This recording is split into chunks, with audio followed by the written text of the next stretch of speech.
Before the stories begin, before a single bell sounds or a bamboo leaf stirs, just breathe. Wherever you are right now, in your room, your car, your quiet space, you've arrived, not by chance, not by accident, but because something in you is ready, ready to slow down, ready to soften, ready to listen, not to noise, but to the silence beneath the noise. This is not just a video, this is not just a voice in your headphones, this is a path, a still path, a whispered path through 25 Zen. Stories, written for the tired soul, the searching mind, the heart that has felt too much or too little for far too long. Each story is a gate. Each gate opens with breath. No rush, no pressure, just presence. You will meet monks and mothers, seekers, hand shadows, wanderers and healers. But more than that, you will meet yourself. So before we begin, make a little space, light a candle if you'd like. Put your phone down, put your thoughts down. Let the world be as it is, and let yourself be as you are. You don't need to understand everything. You just need to be here, fully. Now, are you ready?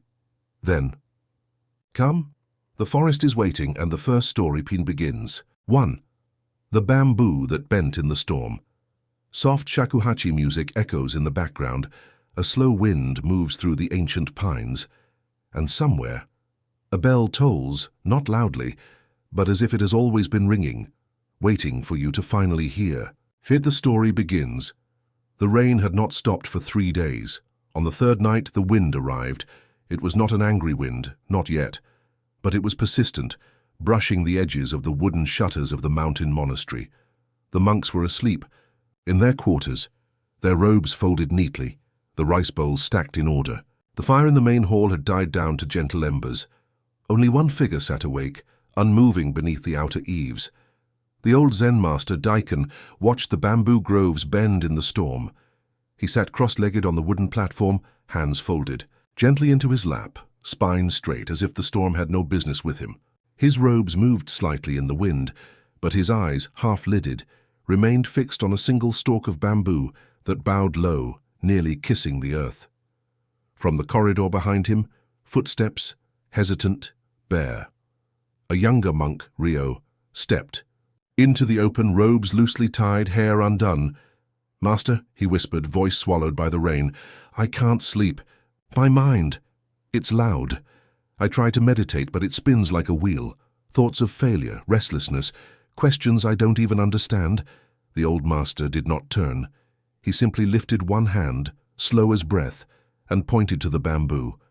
"That one," he said, "will survive the night." Ryo followed his gaze, puzzled. "But it's the one bending the most." Daiken said nothing more. Just sat, eyes closed again. The bamboo and the teaching long before Daiken became a master. He too was a young monk, fierce, ambitious, and always battling his own storm of thoughts. He once asked his teacher, "How do I conquer this mind?" The teacher had not answered him. Instead, he took him deep into the forest and had him sit for hours, just watching bamboo. At first, Daiken had resisted. "What is the lesson?" he had demanded. "What's the point?" But hours passed. Then, days. And slowly, as the wind came and went, the meaning revealed itself, not in words but in silence. The bamboo never resists the wind. It bends, it yields, it survives. The trees with stiff trunks, proud, inflexible, snap. The bamboo listens, the bai. Bamboo surrenders. The bamboo lives the heart of Zen in Zen. We are not trained to become stronger. We are trained to become softer. This is the paradox that confuses the modern mind. In a world that tells us to dominate, to fight anxiety, to conquer emotions, the way of the Buddha tells us, observe, not overpower, bend, not break, sabe. Sankhara anicca. All formations are impermanent. The storm in your mind is not yours. It is just weather. You do not defeat a storm by resisting it. You survive it by remembering you are not the sky, only the observer of the sky. Master Daiken did not speak in doctrines. He let the bamboo speak for him. Psychology of the storm in the modern world. Anxiety is often treated as an enemy. We label it, we fear it, we medicate it, we run from it, but rarely do we befriend it. A psychologist once said, "What you resist persists." When we treat anxiety as a problem, it becomes one. But when we regard it as a visitor, a messenger even, something softens. Anxiety is often not the storm, but the mind's attempt to predict the storm, to prepare for it, avoid it, control it. But the future is unknowable. Zen does not give you tools to predict the storm. It gives you the strength to sit in its eye and remain still. The morning after Rio awoke the next morning, not in his bed but curled beside the old master under the eaves. He had fallen asleep watching the bamboo. The wind had gone. The rain had stopped. The world was silent in the way only dawn can be. The bamboo grove stood, dew glistening on every leaf. Daikin handed him a cup of hot tea. No words. And Rio understood, not because someone told him the lesson, but because he had seen it with his own eyes. Meditation for the listener tonight. Before you sleep, sit in stillness. Light a candle. Imagine you are in that monastery. The rain gentle, the bamboo swaying. Close your eyes. Breathe in slowly through your nose. Let your shoulders drop. Exhale softly through your mouth and say quietly within, "Like bamboo I bend, I do not break." Sit for 5 minutes in this silence. Let your mind be the wind. Let your breath be the earth. You are the observer, not the storm. A final whisper. The Buddha once said, "Just as a solid rock is not shaken by the storm, even so the wise are not affected by praise or blame." But sometimes to become the rock, you must first learn to be the bamboo. You don't need to be unshakable. You just need to stop trying to control the wind. Let go. Let it pass. It always does. Shakuhachi music fades into the quiet of a distant bell. The sound of wind, no longer threatening but like a lullaby, and the forest ice still. Tuhui, the teacup and the fire within. A paper lantern flickers in a quiet corridor. Outside, a cold wind blows through the withered lotus pond, and inside a small room, 2 people sit, a teacher, a student, and between them, steam rises from a porcelain teacup. The story begins. There was once a young woman named Asami who came to the temple in the 5th winter of her suffering. She had buried both her parents in the same year.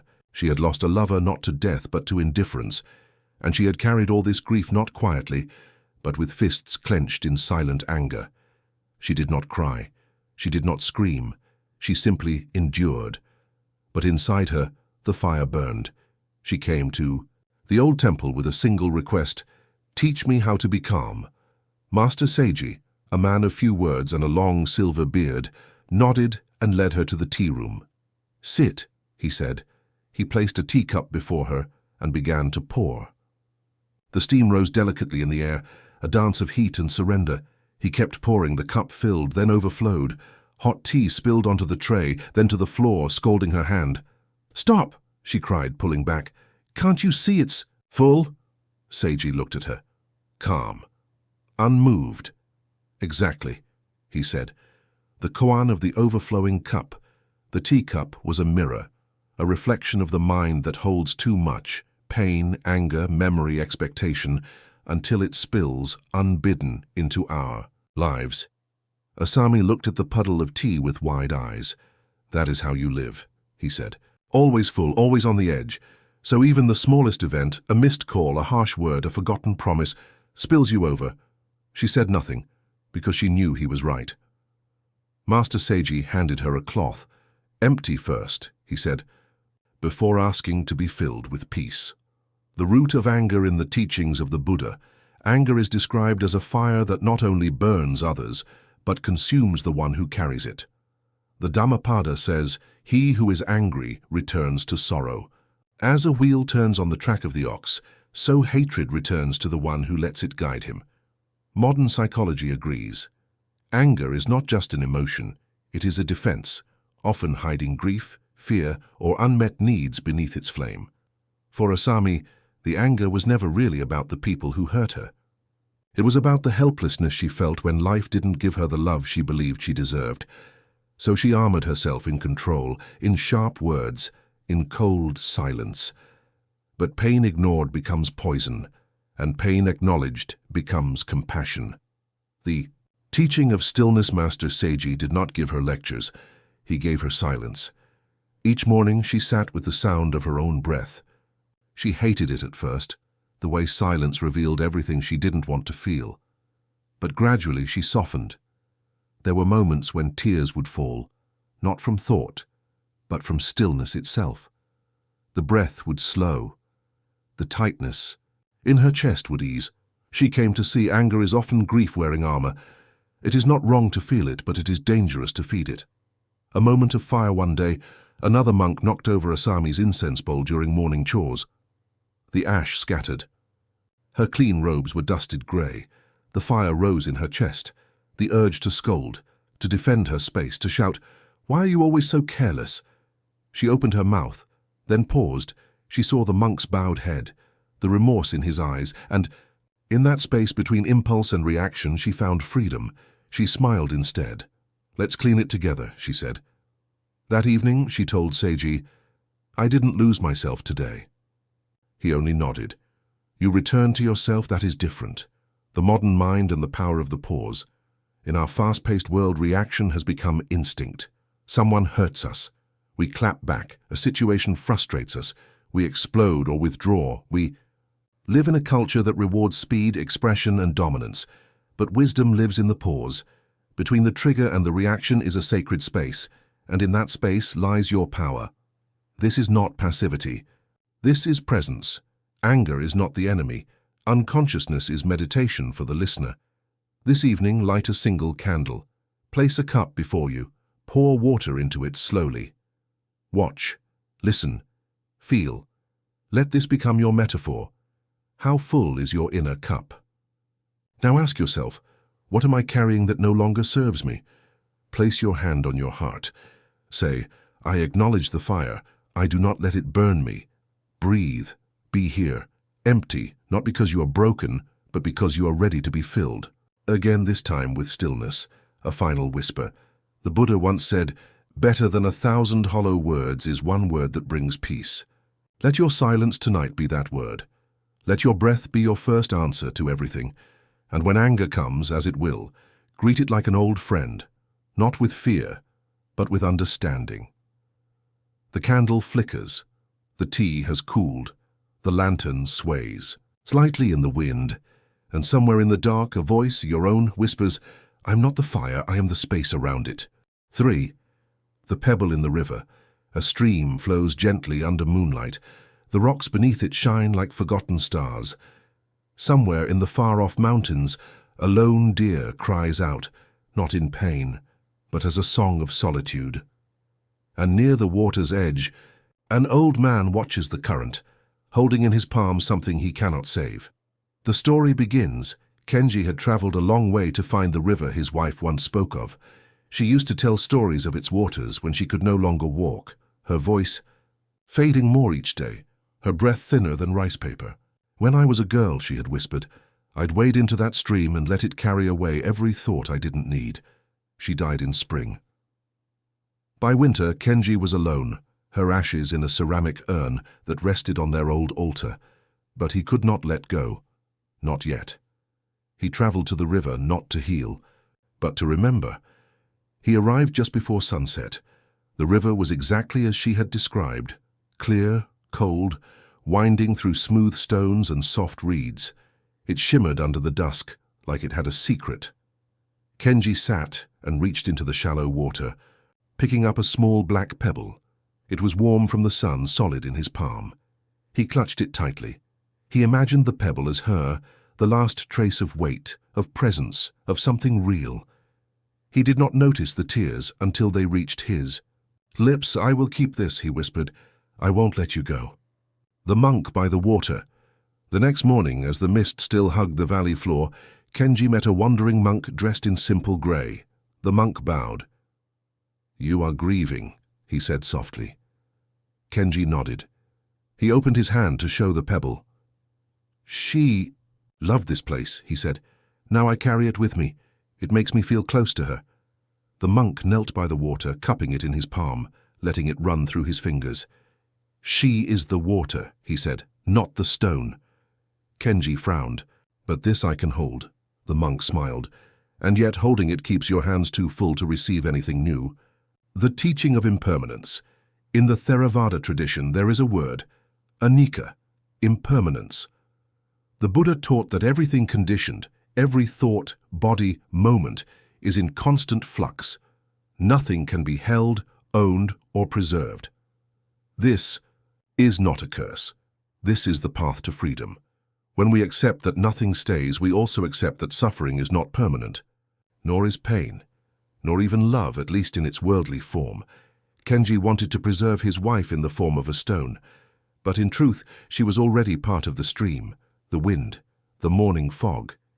He was trying to grasp water with a closed fist. The psychology of holding on modern grief counseling echoes the wisdom of the Dharma.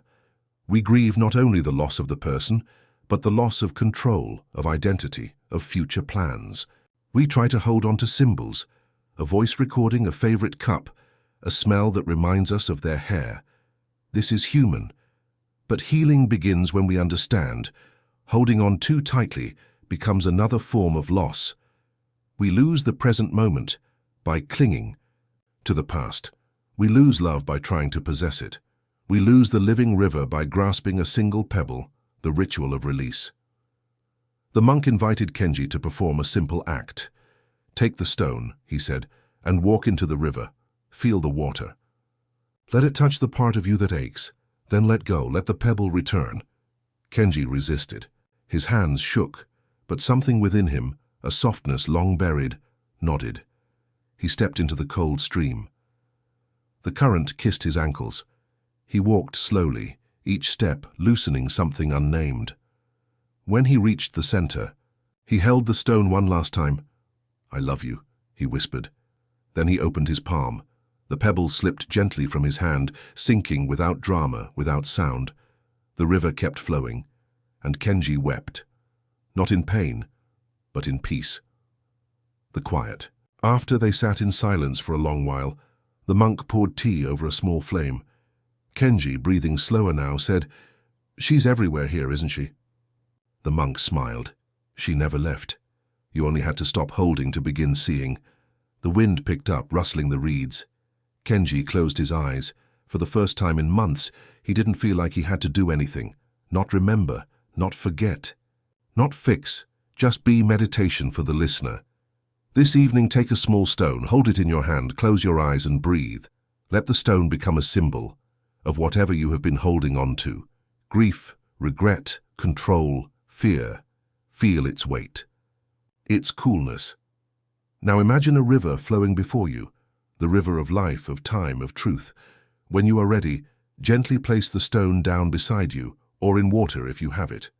Whisper, "What I release returns to the stream. I let go, and I remain whole." Breathe. Feel the space in your palm. That is where peace begins. A final whisper. The Buddha said, "All things arise and pass away, but the wise who know this remain still." You are not the stone. You are not even the river. You are the witness, the spacious sky through which all things pass. And in your stillness, you are already whole. The river flows on. The deer no longer cries. The lantern light flickers at the hermitage door. And in the silence, something ancient stirs. Not grief, not sorrow, but acceptance. There's the bell that was never struck. Somewhere in a monastery garden, cicadas chant like distant drums. The bell in the courtyard hangs from a beam of ancient wood, unmoved. A girl watches it closely, as if expecting something, a sound, an answer, a release. But the bell remains silent, teaching without a word. The story begins. Her name was Mia. She had sharp eyes, quick hands, and a quicker tongue.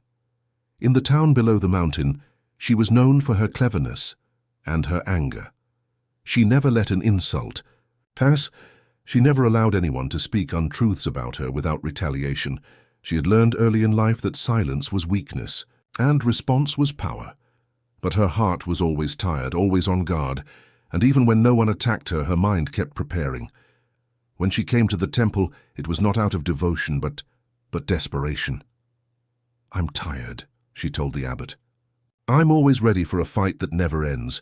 He looked at her, nodded once, and said, "Then sit with the bell." The bell that waited. The monastery's bell was large, suspended from an old wooden frame, covered in moss at the edges. It had not been rung in years. Mia was told to sit before it each morning at sunrise. No meditation instruction. No mantra, just sit. She obeyed, resentfully. At first, she stared at the bell like it was her enemy, waiting for something, a meaning, a sound, a reason. Nothing happened. The bell hung in stillness.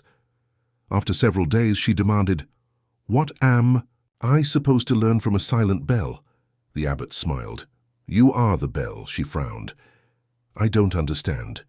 When someone strikes you with words, you ring, loud, immediate. But a wise bell waits. It only rings when the time is right, if at all." The teaching of the unstruck bell in Zen, the silence between events, is sacred. Wu Wei, the art of non-doing, Fud, is not laziness, it is mastery. The bell, heavy and still, is full of potential sound. But unless struck, it does not react. This is the nature of the awakened mind. Mia began to understand. All her life, she had been a bell struck too easily. She responded before understanding, reacted before breathing. Her whole nervous system was wired to defend, to protect, to retaliate. But what if she could unlearn that? What if she could become still? The mind and reaction modern neuroscience shows that the brain has a reaction loop. Sensory input hits the amygdala, and we respond emotionally before the prefrontal cortex even processes it. But between stimulus and response, there is a space. It is in that space that freedom lives. When Mia practiced sitting in silence, her reaction loop began to slow. She noticed her breath. She noticed the way her fists always clenched at the first sign of discomfort. She began to see the microseconds where she could choose stillness over sound. And she discovered something extraordinary. In stillness, the world changes. Not because the world becomes less harsh, but because she no longer gave it permission to define her. The challenge in the village one day, Mia returned to the village to fetch supplies. At the market, an old rival, a boy who used to mock her, sneered and said loudly, "Look who's come down from the mountain pretending to be holy." Everyone looked. The air tensed. Mia felt the heat rise in her face. The old self, the girl who lived in sharp words, stirred. But then she breathed and remembered the bell. She smiled, said nothing, and kept walking.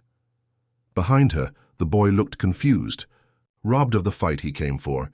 She didn't win, she didn't lose, she simply didn't play. And in that moment, she became free. Meditation for the listener tonight. Sit in stillness for 5 minutes.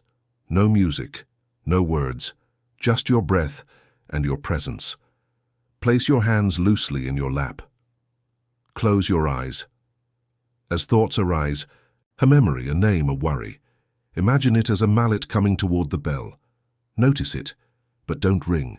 Let the thought pass. Let it fall away. You are the bell. You do not have to react. Your silence is your sovereignty. A final whisper.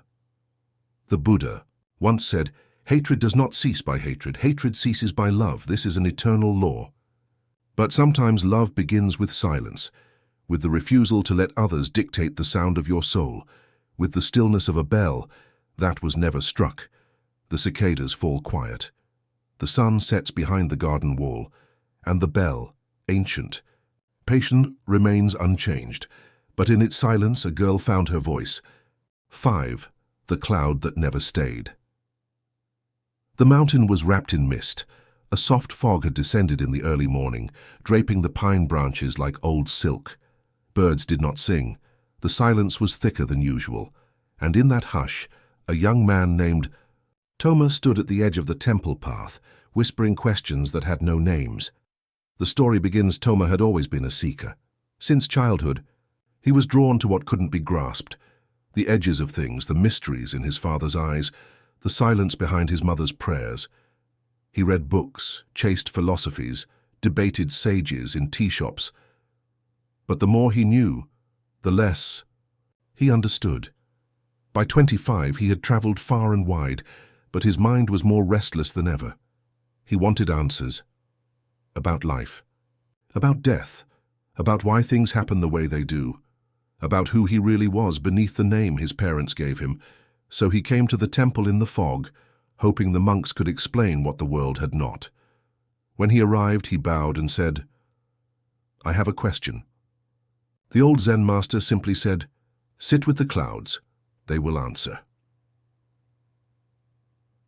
The fog that stayed too long for 3 days, Toma sat on the overlook above the valley. The fog did not lift. He could not see the mountains. He could not see the temple. Roofs below. He could not see beyond a few feet of stone path ahead. He grew frustrated. Each morning he came down and demanded an answer. "Why am I here? What is the truth? What is the path?" And each morning the master gave him the same reply. "You ask too much. Let the clouds teach you."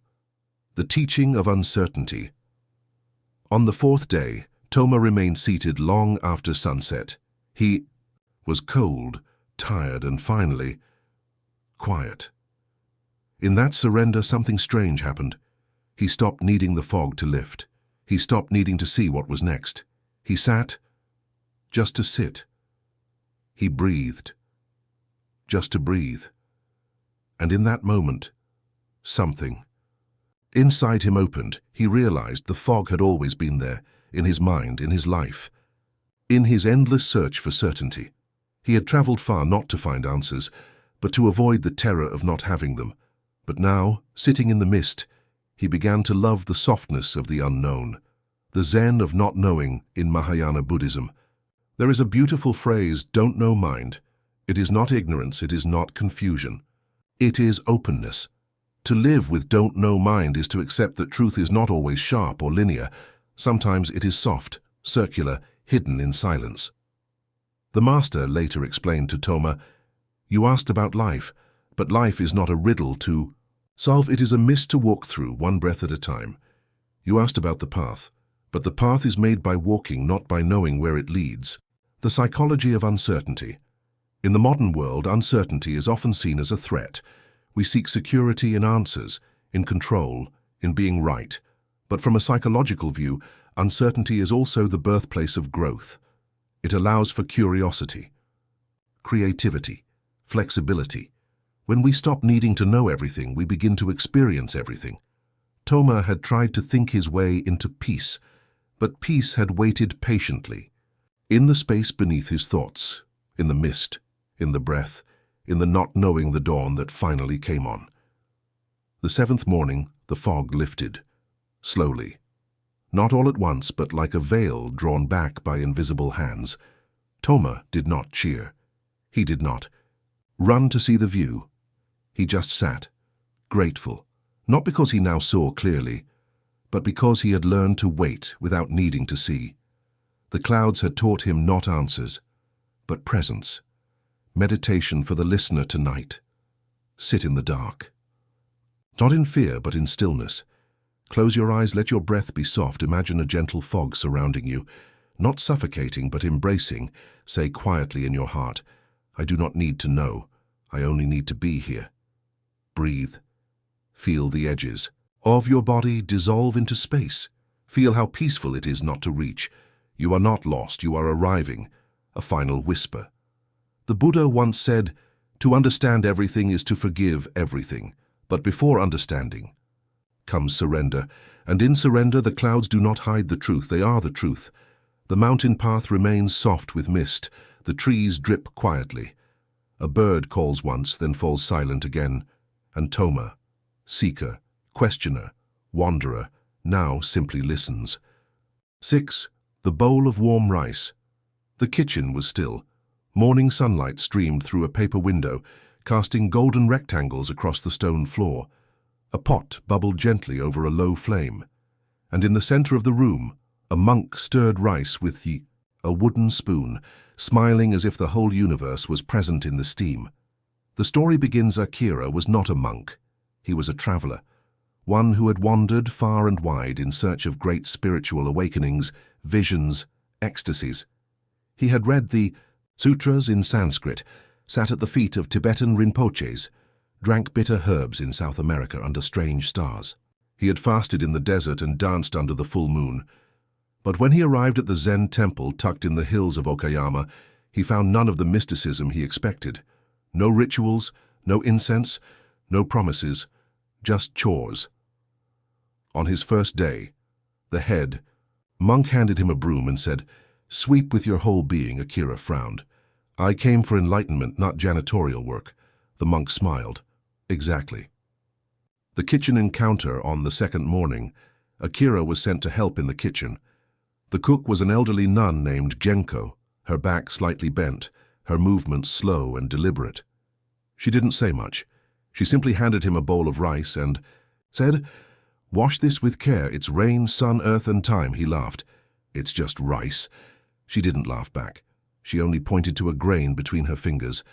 "This," she said, "is the cosmos, the teaching of the ordinary."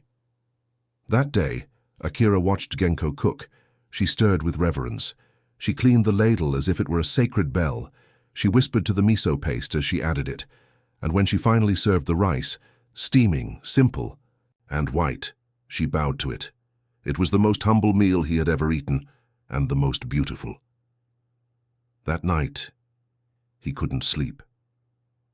He thought about the mountains he had climbed, the visions he had chased, and how none of them had left him as full as a bowl of warm rice in a silent kitchen. Zen and the everyday in Zen. The sacred is not somewhere else. There is no division between holy and mundane. Chopping wood and carrying water are the path. Washing dishes is zazen. The Buddha once silently held up a flower. Only one disciple smiled. That was the first wordless transmission of Zen. The flower, like the rice, was not a symbol. It was the teaching, the psychology of presence. In a world of stimulation, our minds are trained to seek novelty. We scroll, we compare, we crave highs and emotional, spiritual, sensual. But fulfillment often lives not in intensity, but in intimacy. When we slow down enough to notice the way steam rises from a cup, the sound of a footstep on gravel, the weight of a bowl in our hands, these are not small things. They are the doorway to wholeness, the realization.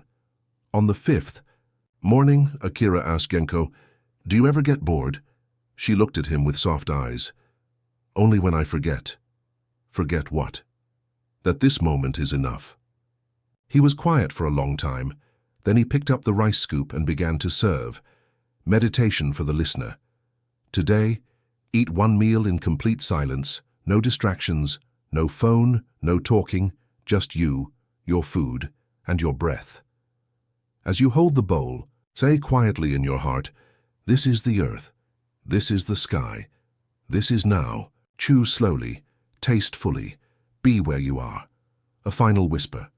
The Buddha said, "In the sky there is no path. In the kitchen there is." Perhaps you do not need a miracle. Perhaps you just need to see your hands, your breath, your rice, as sacred. The temple is not elsewhere, it is here. The steam curls upward. The bowl is empty now, but your belly is warm. And outside, the sun glows on the stones, just as it did yesterday, just as it always will. 7. The empty cradle. The rain had just ended. Wet leaves glistened on the stone path like tears that had forgotten their origin. Inside the small shrine house, incense coiled gently into the air. A woman sat by the window, holding nothing, and yet everything she had ever loved. The story begins. Her name was Sayo. She had lost her daughter 6 weeks ago. The baby had been born weak, the doctor's face solemn from the start. She had lived for only 18 days, long enough for Sayo to memorize her scent, her fingers, the sound she made in sleep, and then silence. Sayo did not scream. She did not break anything. She simply stopped speaking. Her husband brought her to the temple, hoping the monks could help. The abbot did not offer words. He simply gave her a room and pointed to the garden. "Sit there," he said, "each morning, with the birds." The days that followed, Sayo sat on the porch every day before dawn. At first, She felt nothing.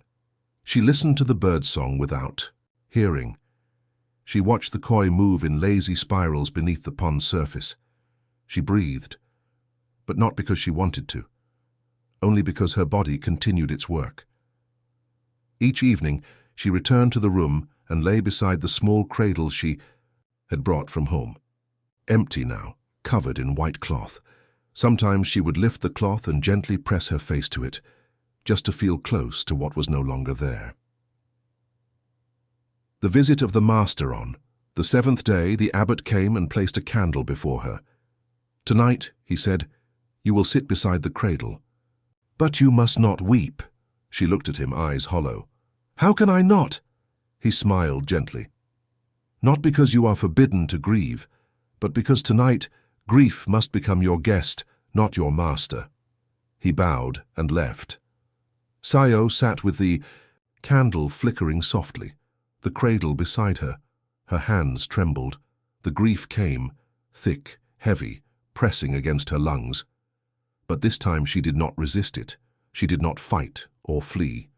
She simply bowed her head and whispered, "Welcome." And something shifted.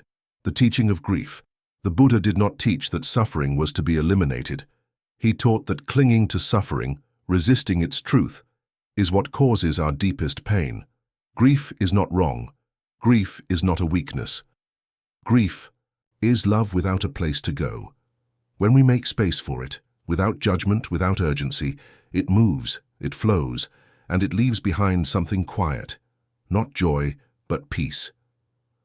A koan for the broken-hearted. One day, a grieving mother came to the Buddha. Carrying her dead child, "Please," she begged, "bring him back." The Buddha told her, "Find a house where no one has known death. Bring me mustard seed from that home."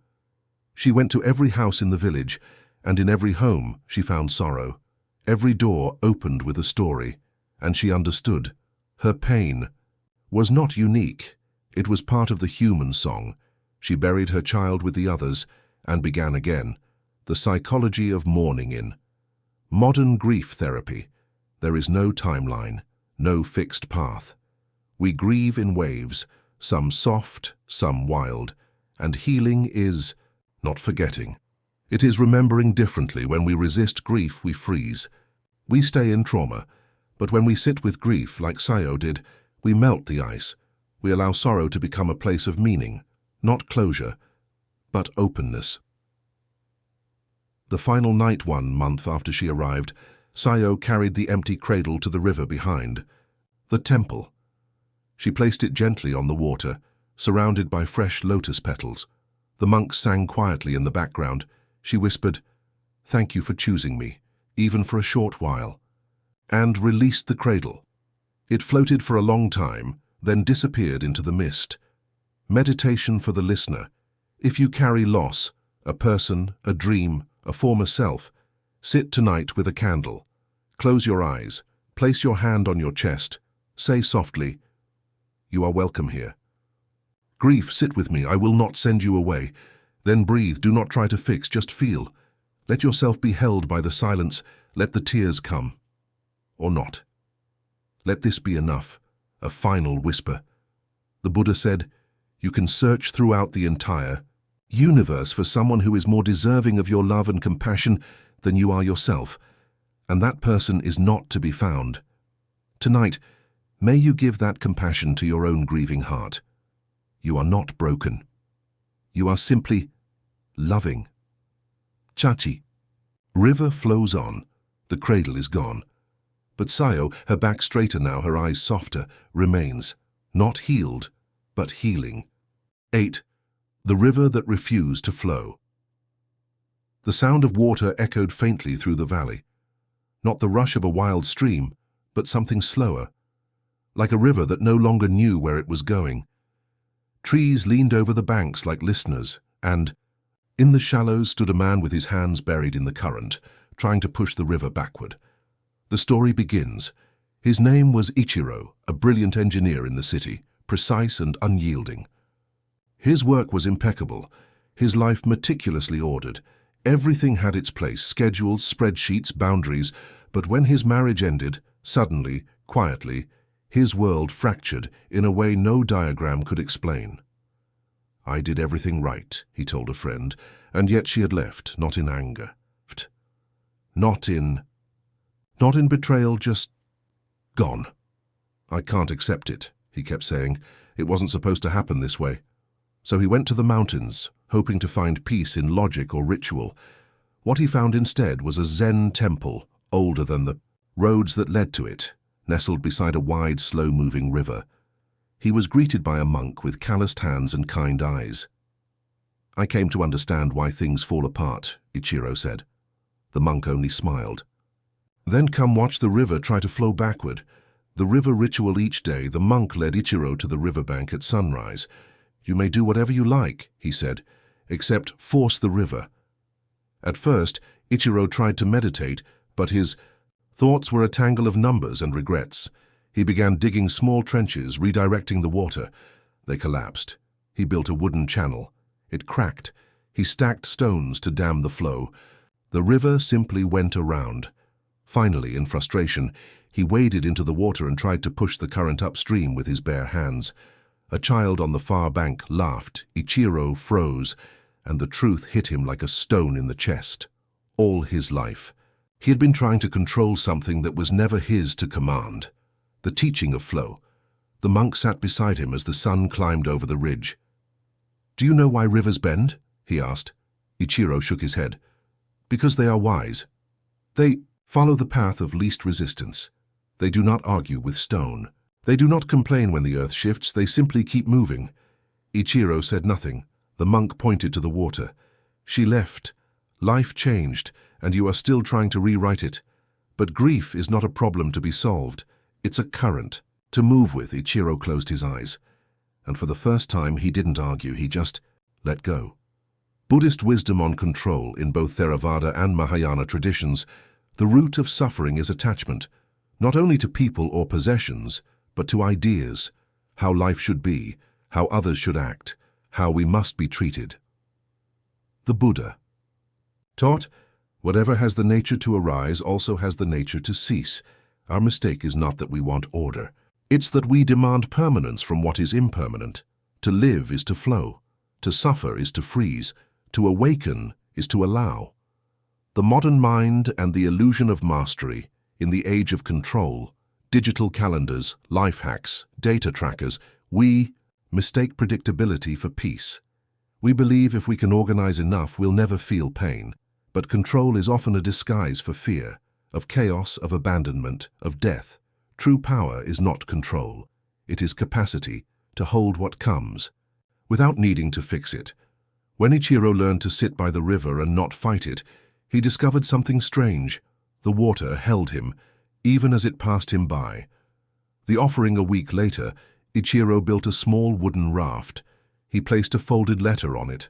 No words. Just breath. He pushed it into the current. Watched it turn, spin, and vanish. He smiled. For the first time, the smile didn't feel like performance. It felt like surrender. Meditation for the listener. Sit comfortably. Place your hands palms down on, your knees like anchoring to the earth. Close your eyes. Imagine a river flowing in front of you. See the things you cannot control, someone's opinion, a lost job, a breakup, illness, the future, as objects floating by. Do not reach, do not stop them. Just watch, then whisper, "I do not need to hold what was never mine." Inhale, exhale, let it flow. A final whisper. The Buddha once said, "Let go of what is not yours." Peace follows like a shadow that never leaves. Tonight, give yourself permission to release the impossible. You don't need to fix the river. You only need to stop trying to swim against it. The raft is gone. The sun shimmers on the surface. And Ichiro, no longer an engineer of life but a witness, sits by the water, whole in his surrender. 9. The watch that never ticked. A single beam of sunlight slipped through the temple gate, striking the edge of an old sundial. Shadows lengthened like questions never asked. Time itself seemed to hold its breath. And inside a modest guest room, a woman sat cross-legged on the floor, staring at a wristwatch that had long since stopped keeping time. The story begins. Naoko was always early. She set alarms 15 minutes ahead. She kept a strict schedule. She mapped every day in colored blocks, red for work, blue for meals, green for meditation. But when her father died, none of the colors mattered. Time bent. Mornings lost meaning. She would wake with the sun already, risen and not know what to do. One day, overwhelmed by guilt and fatigue, she packed a small bag and left the city without telling anyone. By evening, she found herself at the gates of a forest temple. A young monk bowed, took her bag, and asked, "What brings you here?" "My watch broke," she whispered, and he smiled as if that was reason enough. The room of now. They gave her a small room with no clock, no window, no calendar. Just a futon, a tea bowl, and a painting on the wall. A plum blossom, frozen in bloom. She kept checking her wristwatch. Though it had stopped at 10:14, it became her obsession, the hour hand forever between past and future. "I can't tell what time it is," she said to the abbess. The older woman nodded. "Yes, good." Naoko frowned. "Good? When you don't know what time it is, you begin to find out where you are." The wake-up bell on. The third morning, Naoko was startled by the soft chime of a bell. She rushed outside barefoot, thinking she had overslept. The monks were sweeping the garden. The abbess was placing incense before a stone statue, and the wind carried the scent of pine. No one was in a hurry. Naoko approached the abbess. "Shouldn't I be somewhere?" The abbess looked at her gently. "You are." And for the first time, Naoko realized she didn't know what day it was. She didn't even mind. Her breath slowed. Something inside unclenched. The Zen of presence, Zen, does not teach us to live in the moment as a slogan. It teaches us to embody presence so fully that the concept of moment dissolves. There is no past. There is no future. There is only now, not the ticking now of seconds passing, but the deep now, the unbroken now, the eternal now. When Naoko sat in the garden that evening, she wasn't thinking about how many hours had passed. She was noticing how the shadows played on the rocks, how the wind moved through the bamboo, how her breath, once mechanical, had become music, the psychology of time.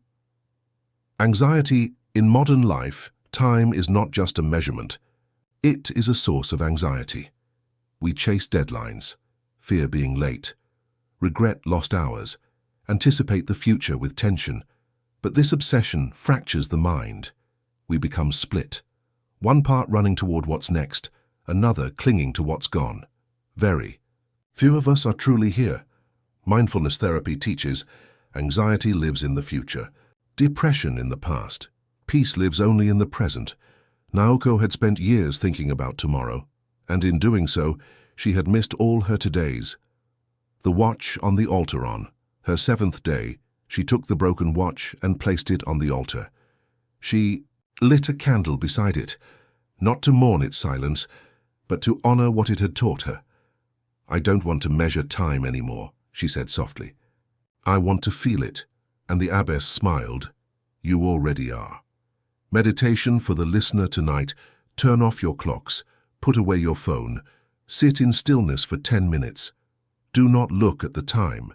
Just feel what it means to be alive. Inhale, slowly. Exhale gently.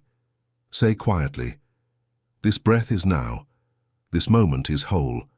I need nothing else." When thoughts of tomorrow arise, bow to them, then return.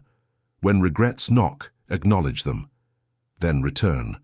This is the practice. This is the gift. Final whisper, the Buddha said, do not dwell in the past. Do not dream of the future. Concentrate the mind on the present moment. Tonight, let your heart arrive fully in the room you're already in. Let your thoughts be clouds. Let your body be the mountain beneath them. And if your watch has stopped, maybe, just maybe, that's when time begins to move again. Outside the room, the temple bell tolls once, not to mark an hour, but to call you home, not to a place, but to this breath, this heartbeat, this sacred, fleeting now. 10. The mirror in the dust.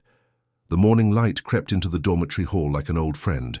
It settled on worn sandals, chipped bowls, and wooden shelves that held folded robes, each one the same. And yet, deep in her heart, a young novice believed she was less wise, less worthy, less seen. The story begins, her name was Emmy.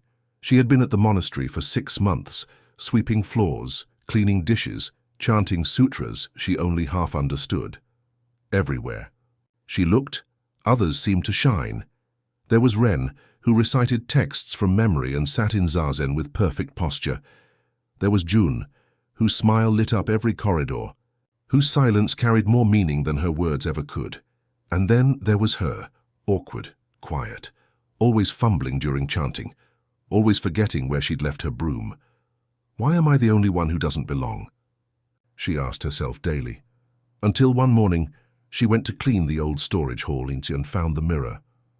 The mirror in the dust-it stood behind a canvas screen, tall and weathered, its surface covered in a thick coat of dust. Emmy touched it carefully, running her sleeve over a portion of the glass. Her reflection emerged slowly, not graceful, not serene, just her. She looked into her own eyes, and for some reason she whispered, "Who are you trying to be?"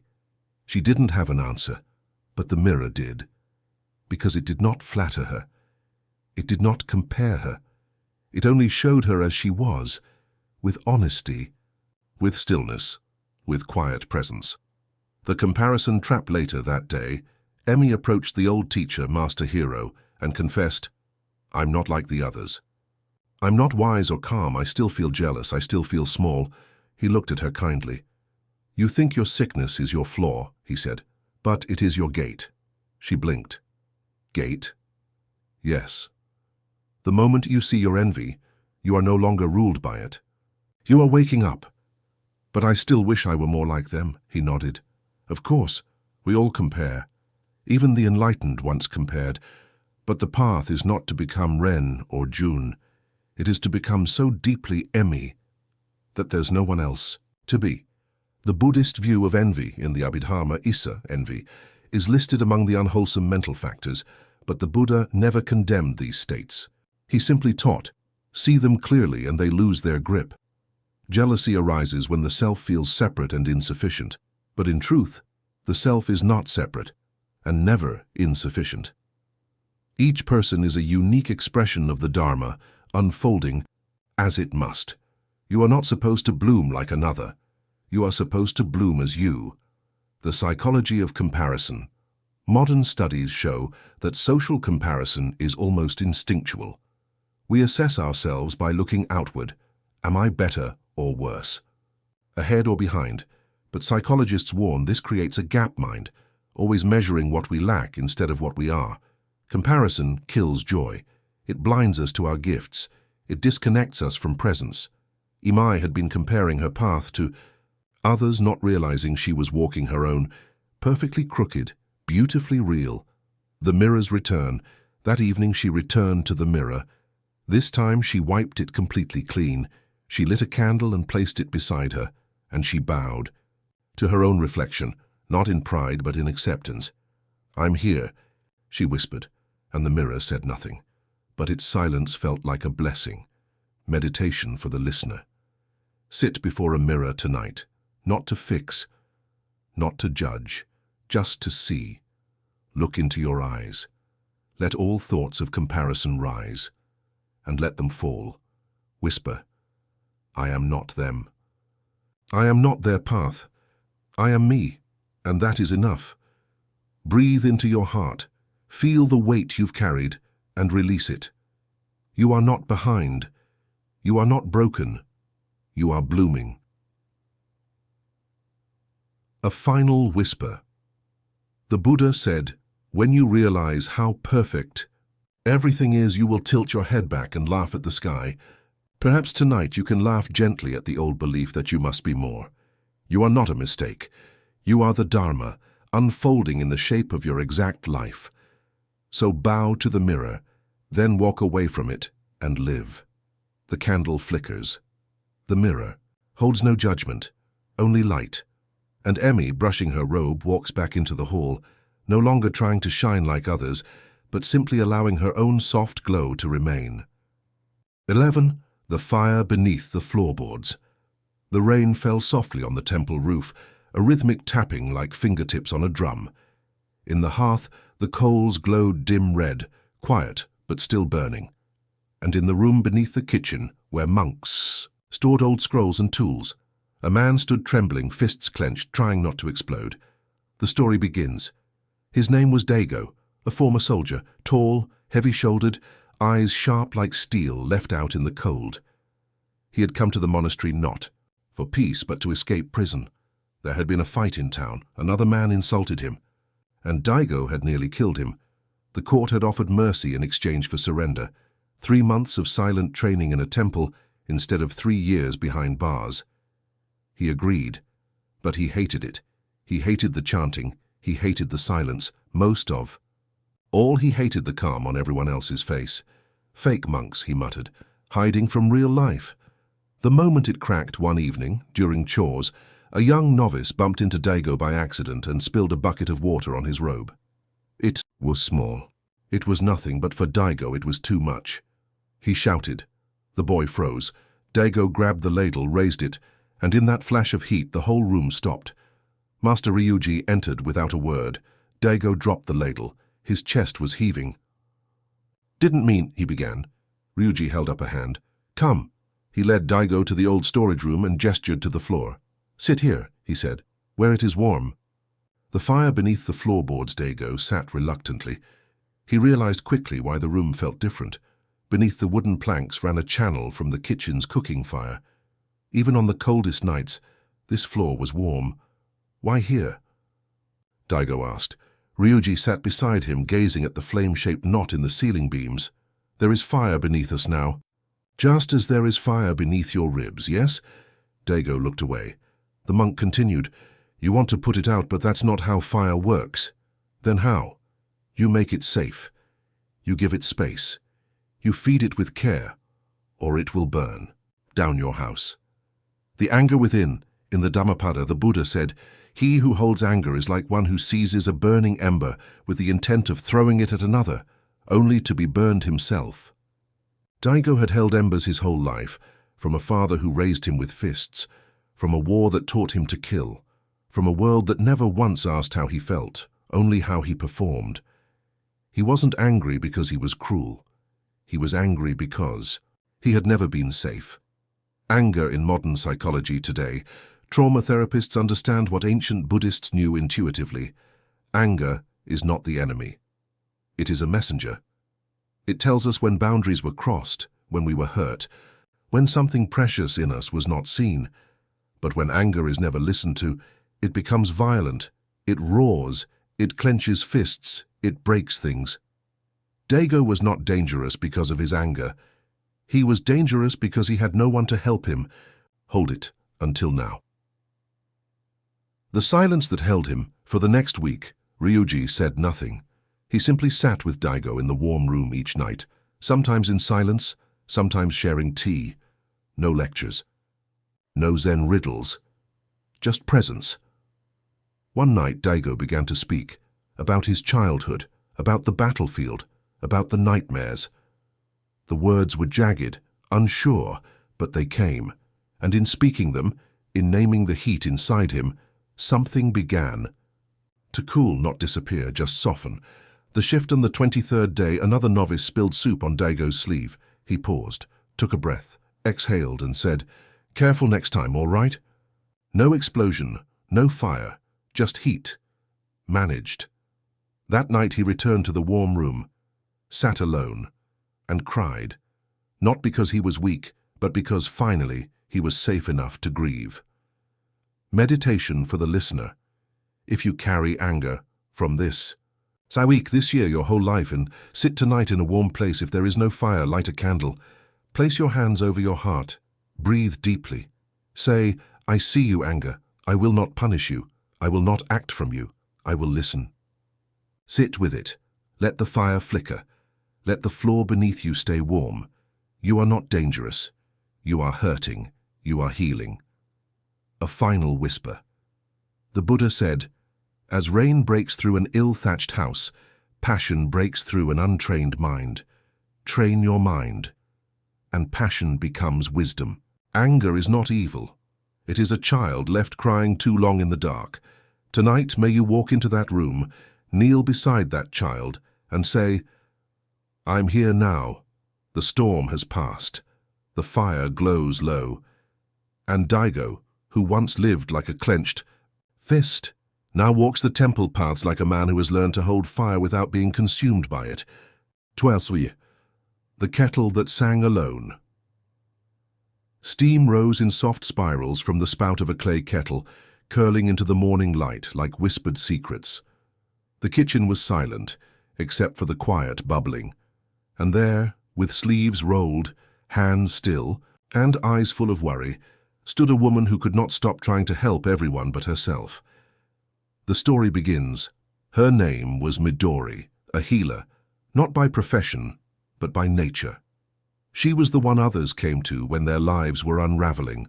Her sister after a failed marriage, her mother when the arthritis flared, her friends in heartbreak, her co-workers in burnout. She was good at it.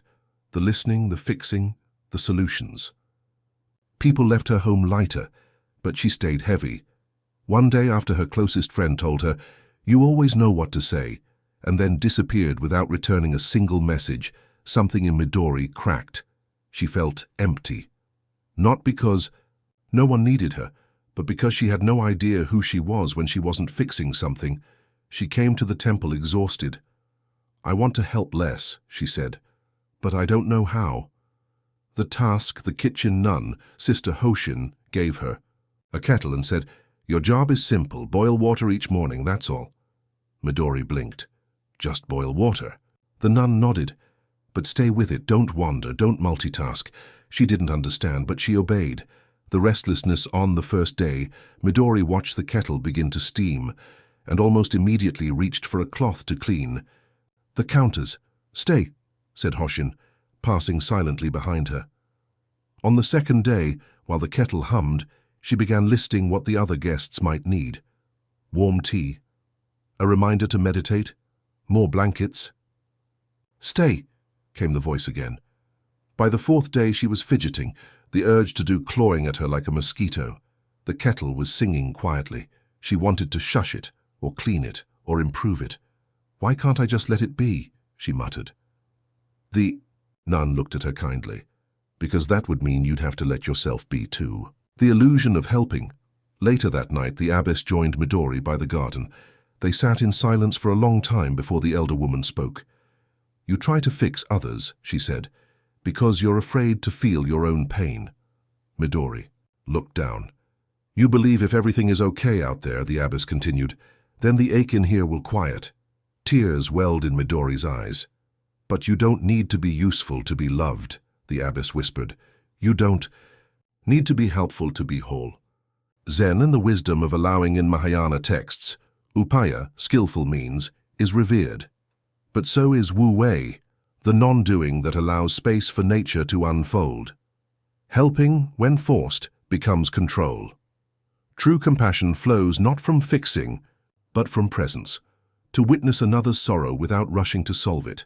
That is the art, to allow your own sorrow to rise without shaming it. That is the freedom. The psychology of the helper modern psychologists speak of the helper's identity. Some become rescuers because it gives them a sense of worth, but over time it leads to burnout, resentment, emptiness.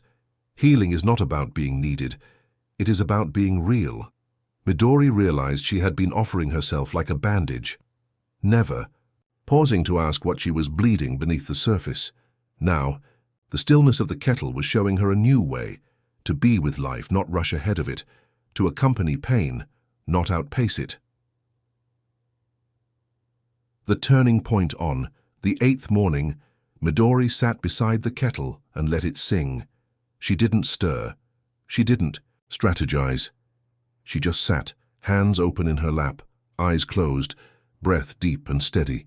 The steam rose, the kettle clicked, and she whispered to herself, "It's okay not to fix." She made tea for no one in particular, poured a cup, drank it slowly and cried, not from sadness, but from relief. Meditation for the listener tonight. Place your hand over your heart. Close your eyes. Feel into the part of you that always tries to help, the fixer, the rescuer, the one who holds everyone else.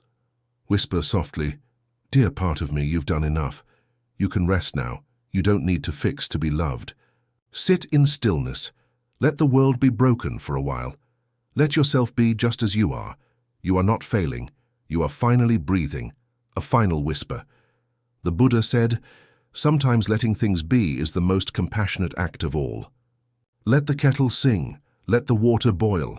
Let life unfold without your constant shaping. You are not the glue.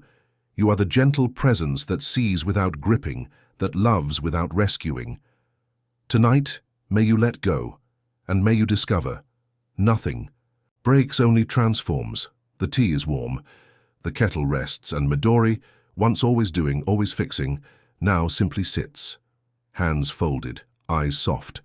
The world somehow continues on, not because she held it, but because she finally let it go. 13. The name that was never yours.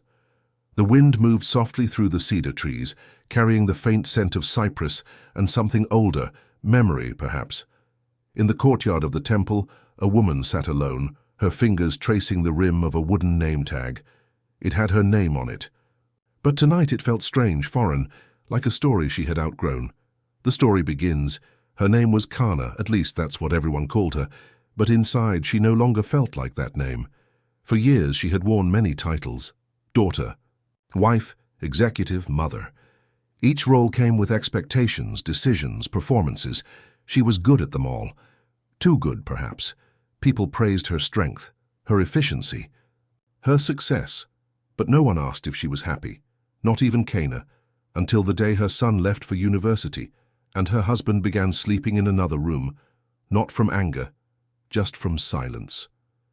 She stood in the mirror that night, touched her face and whispered, "Who are you now?"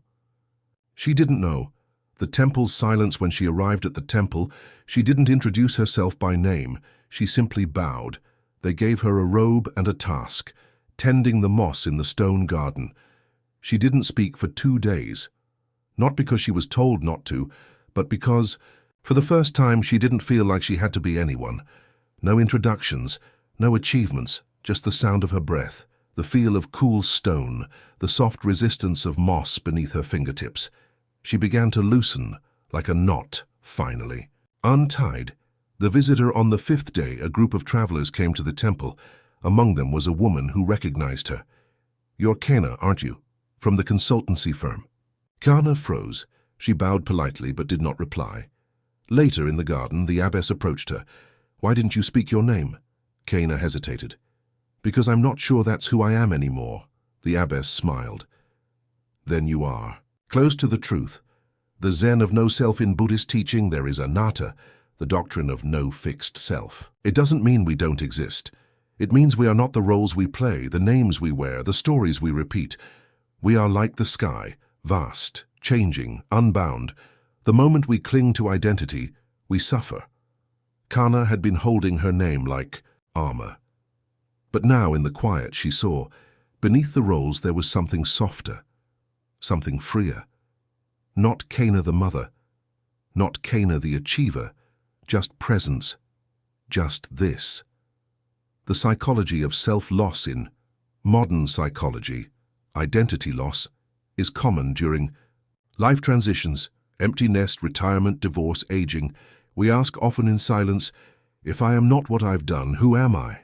The answer is not a new title. It is aliveness. It is awareness. It is the breath that continues even when no one is looking. Kana realized she had been chasing purpose through performance, but her real self had waited patiently, beneath every role. Never. Lost only covered. The river on. Her last day, Kana walked to the river behind the temple. She carried her name tag. She held it for a long time. Then, gently, she placed it on the surface of the water and let it float. She watched it drift, and she didn't feel lost. She felt found. She whispered, "I am." That was enough. Meditation for the listener tonight. Write your name on a small piece of paper. Hold it in your palm. Close your eyes. Say quietly, "This name is useful, but it is not me. I am not my role. I am not my job. I am presence." Then, sit in stillness. Let yourself expand beyond labels. Let the boundaries soften. You are not disappearing. You are returning. A final whisper, the Buddha said, "Just as a flame does not cling to the match that lit it, the awakened one does not cling to self. You are not the firewood, you are the fire. Let your old names burn, let the ashes become wind, and walk forward, not as someone, not as something, but as being itself." The river moves slowly, the tag floats downstream, and Kana, or whatever. Her true name is, smiles as the first stars appear above the pines, not needing to be anything, finally allowed to just be. 14. The road that led backward. The sun sat low behind the hills, spilling golden light onto the narrow road that curled like a sleeping snake through rice fields and mist. A young man walked with a traveler's gait, purposeful, weary, hopeful. But in his heart, he was already turning towards something he didn't yet understand. The story begins. His name was Haru. He had left home at 20 to find something more. He wasn't sure what. Just more meaning, more freedom, more realness, whatever that meant. He spent years moving, from temples in Cambodia to eco-farms in Nepal to meditation retreats in Bali. He washed dishes in ashrams, slept under stars in deserts, shaved. His head for a while grew a beard for a while longer. He kept journals filled with questions. What is my path? What is my offering? What am I meant to become?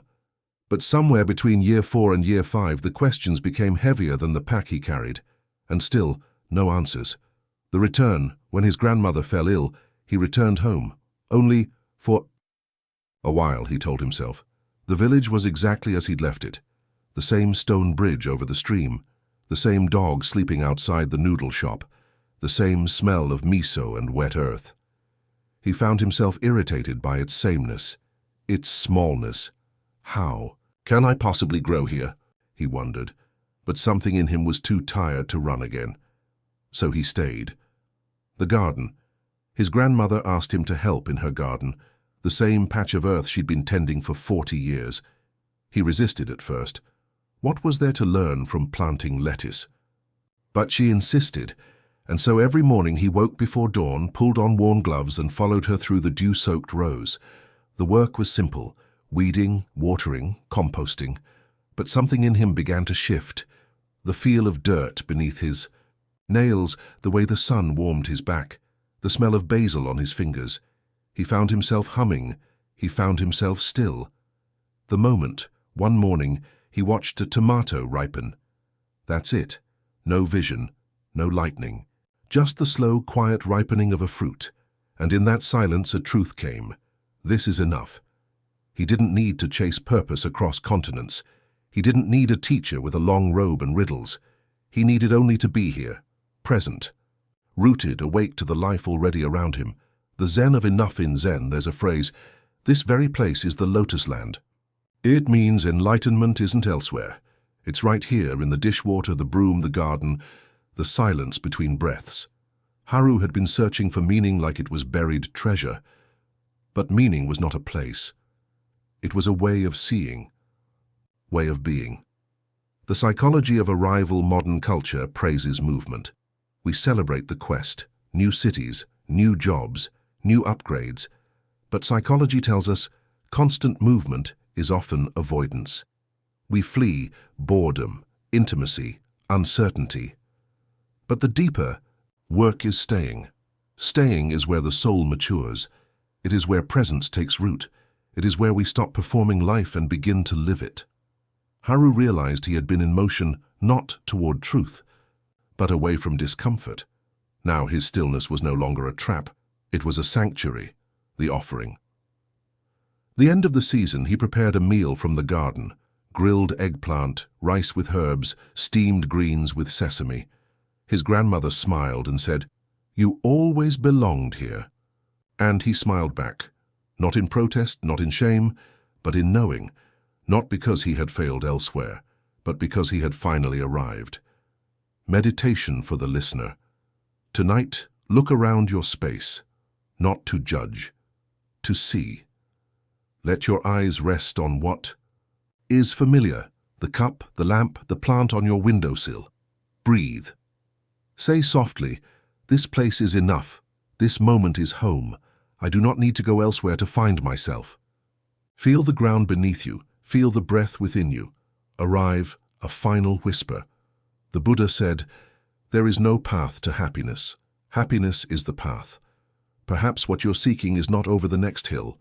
Perhaps it is the tea you forgot to taste this morning, the hand you haven't held in weeks, the garden you've yet to plant. Tonight, may you let the road stop running. May you sit by your own hearth and listen. You are not lost, you are already here. The tomato ripens, the sun warms the soil, and Haru, once a seeker, now simply a son, a grandson, a gardener, kneels by the hearth and smiles, knowing he has found what cannot be chased. 15. The tea house without guests. The snow had begun falling before dawn, soft as sighs, blanketing the temple's stone path in white. Inside the small tea house just beyond the inner courtyard, the windows had frosted over. A kettle steamed quietly, waiting, but no one came to drink. And still the woman swept the floor as if guests might arrive any moment. The story begins. Her name was Natsuki. For most of her life, she had lived surrounded by people. She was the second daughter in a family of 7, then a teacher in a busy school, then a wife and a mother. Her home had always been filled with voices, some joyful, some loud, some breaking. But now she was alone. Her husband had passed away 5 years ago. Her children lived overseas. Her friends were scattered, their messages warm but infrequent. She came to the temple because she was tired of being alone in her apartment. "I'm not afraid of being by myself," she told the abbess. "I'm afraid it means I don't matter anymore." The tea house. The abbess gave her a key. "Each morning tend the tea house," she said. "Open it as if guests will come." Natsuki furrowed her brow. "But they won't," the abbess just smiled. "Still, open it." So she did. Each morning she swept the wooden floor, wiped the low tables, arranged the cups, lit incense and boiled water. No one came. Day after day. No footsteps. No visitors. Just the wind brushing the paper walls, the kettle breathing steam, and her own heart, loud in the quiet. The emptiness one afternoon, after weeks of this ritual, Natsuki sat in the center of the room and whispered, "Why do I keep pretending someone will come?" And something inside her, something very old and tender, answered, "Because a part of you still believes in connection." She let the words hang in the air, then she wept, not because she was sad, because the silence finally felt safe enough to hold her. The turning. The next day, she made tea for herself. She bowed to the empty space opposite her, and she spoke aloud.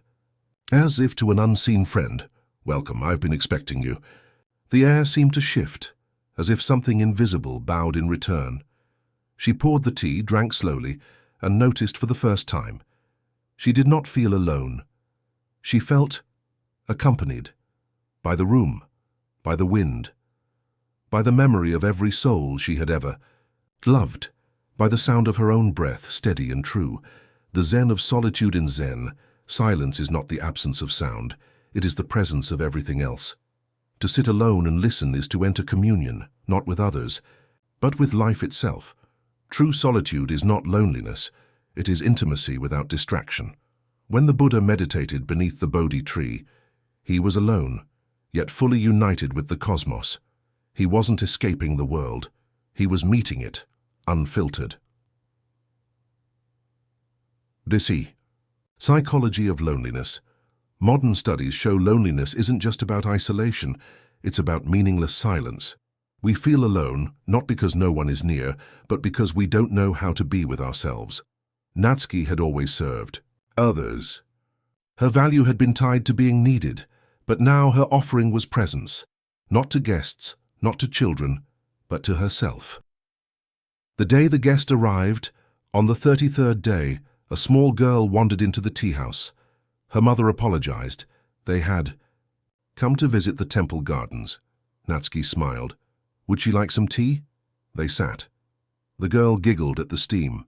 Natsuki poured tea like a ceremony, and the mother, watching her, whispered, "This room feels alive."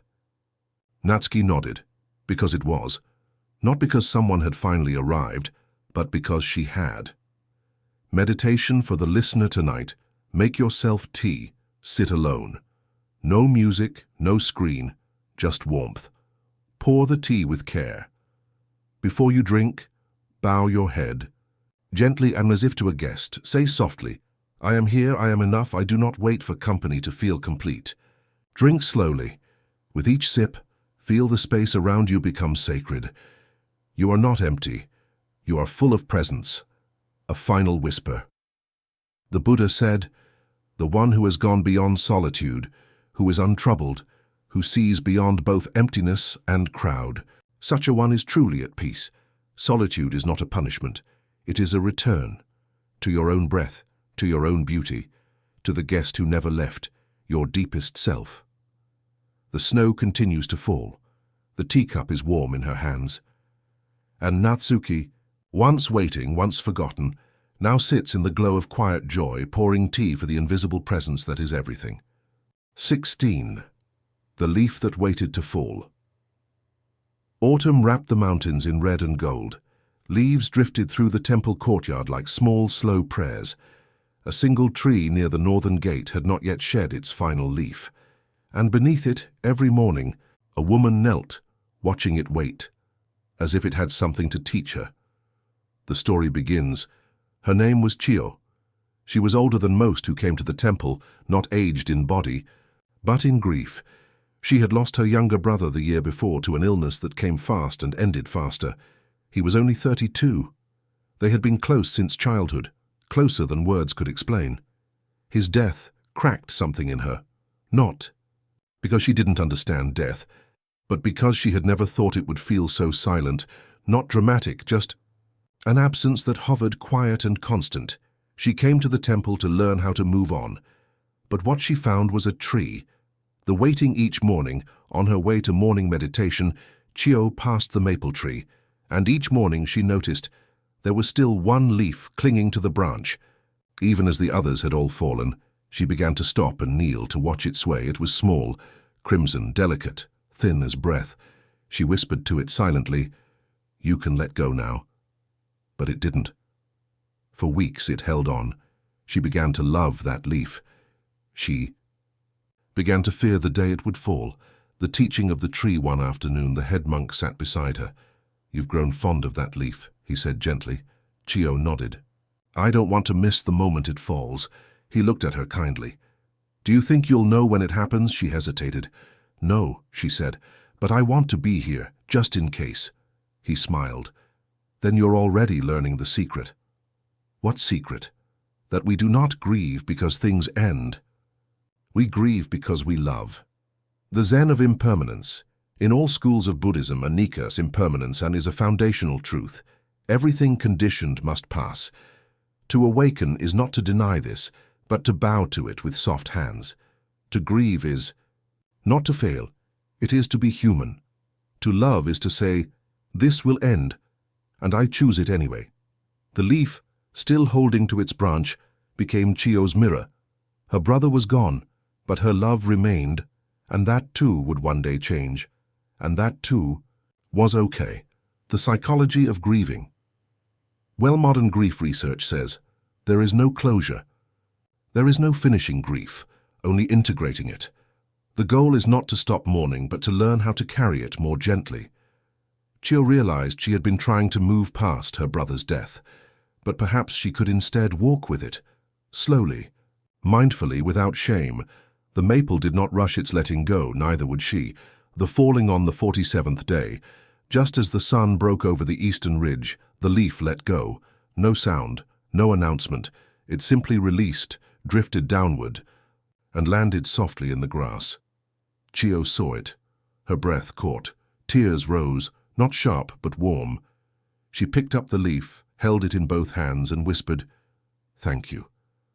Not to the tree, not to the leaf, but to the moment, to the letting, to her brother. A quiet offering. She pressed the leaf into her journal that night, not to preserve it forever, but to remember that she had witnessed it, fully, lovingly, without turning. Away meditation for the listener tonight. Bring to mind someone or something you've lost, a person, a season, a chapter of life. Do not analyze it. Do not fix it. Just hold it in your awareness. Place your hand on your chest. Say softly, I loved you. You ended, and I remain. Not in spite of you, but because of you. Let yourself feel. Let yourself be real. Tears are not weakness. They are the river of remembrance, a final whisper. The Buddha said, the world is afflicted by death and decay, but the wise do not grieve, knowing the nature of all things. Still we bow, we cry, we remember, and we keep walking, not in spite of loss, but with it in our hands like a prayer. The grass is soft. The sun has risen. The tree stands empty, now but not barren, and Chio, her heart tender, her eyes clear, rises from the earth and walks on. She no longer waits for the letting go. She has become it. 17. The ladder that touched nothing. The bell rang once in the early dawn. It echoed through the stone corridors of the temple, long and low, like a single question drawn across the sky. Down in the courtyard, a man sat alone, staring at the scroll he had torn in anger. He had been climbing his whole life, and still he could not reach peace. The story begins. His name was Takeshi. He was known in the city as a strategist, precise, unrelenting, brilliant. He had built companies, led teams, gave speeches that moved boardrooms to silence. People praised his drive. He was proud of never resting, until the night the company he had spent 15 years building collapsed. A recession, a lawsuit, a betrayal. The details were messy. But the outcome was simple. Everything gone. He returned home and sat at the edge of his bed, unable to feel anything. Not rage, not despair, just blankness. He came to the temple without plan or prayer. Only a single question circled his mind. If I am not what I've built, then what am I? The ladder. He spent his first week helping the monks repair the western wall, dragging lumber, smoothing clay. One morning, while oiling a wooden ladder, he turned to the head carpenter, an elderly monk named Jiken. I've been climbing for so long, Takeshi said, and now I don't know where I was going. Jiken didn't answer. He took the ladder, turned it sideways, and laid it flat across 2 stones. Sometimes, he said, a ladder is better as a bridge. The collapse that night, Takeshi dreamed of falling, not from a great height, but from a long, endless ladder that stretched into a sky with no clouds, no stars, no end. He awoke sweating, and something broke inside him, not a breakdown, but a breakthrough. He realized every promotion, every investment, every sleepless night, none of it had led to peace. He hadn't been climbing toward anything. He had been climbing to avoid stillness. The Zen of non-striving in Zen. There is a concept, Mushotoku, the mind that seeks no gain, to act not for reward, to sit not for enlightenment, to love not for return. This is the way of the Bodhisattva, to live fully without grasping. Takeshi had measured life by what he could accumulate. But now, with nothing to gain, he found himself finally present. Finally. Quiet, the psychology of identity and achievement. Western psychology often connects identity with productivity. We are what we do. We are our resumes, our status, our output. But when we lose those, through layoff, illness, retirement, we confront a deeper truth. Being is enough. Meaning is not in the ladder we climb. It is in the depth with which we walk the earth. Takeshi had lost his company, but he was beginning to find his breath. The tea bowl one afternoon, the abbess asked him to join tea ceremony. She handed him a small, cracked bowl, beautiful in its imperfection. This was once broken, she said. But we mended it with gold. He ran his thumb along the shining seam. Is it still valuable? He asked. She smiled. More so. The realization Takeshi began waking early, not to work, but to walk. He watched birds feed their young. He bowed to old women sweeping their stoops. He laughed with a novice who spilled soup on his robe. And one morning, he realized he had never felt this full when his calendar was packed. Success had been loud, but meaning was quiet. Meditation for the listener tonight. Sit with your achievements, not in pride or shame, but in release.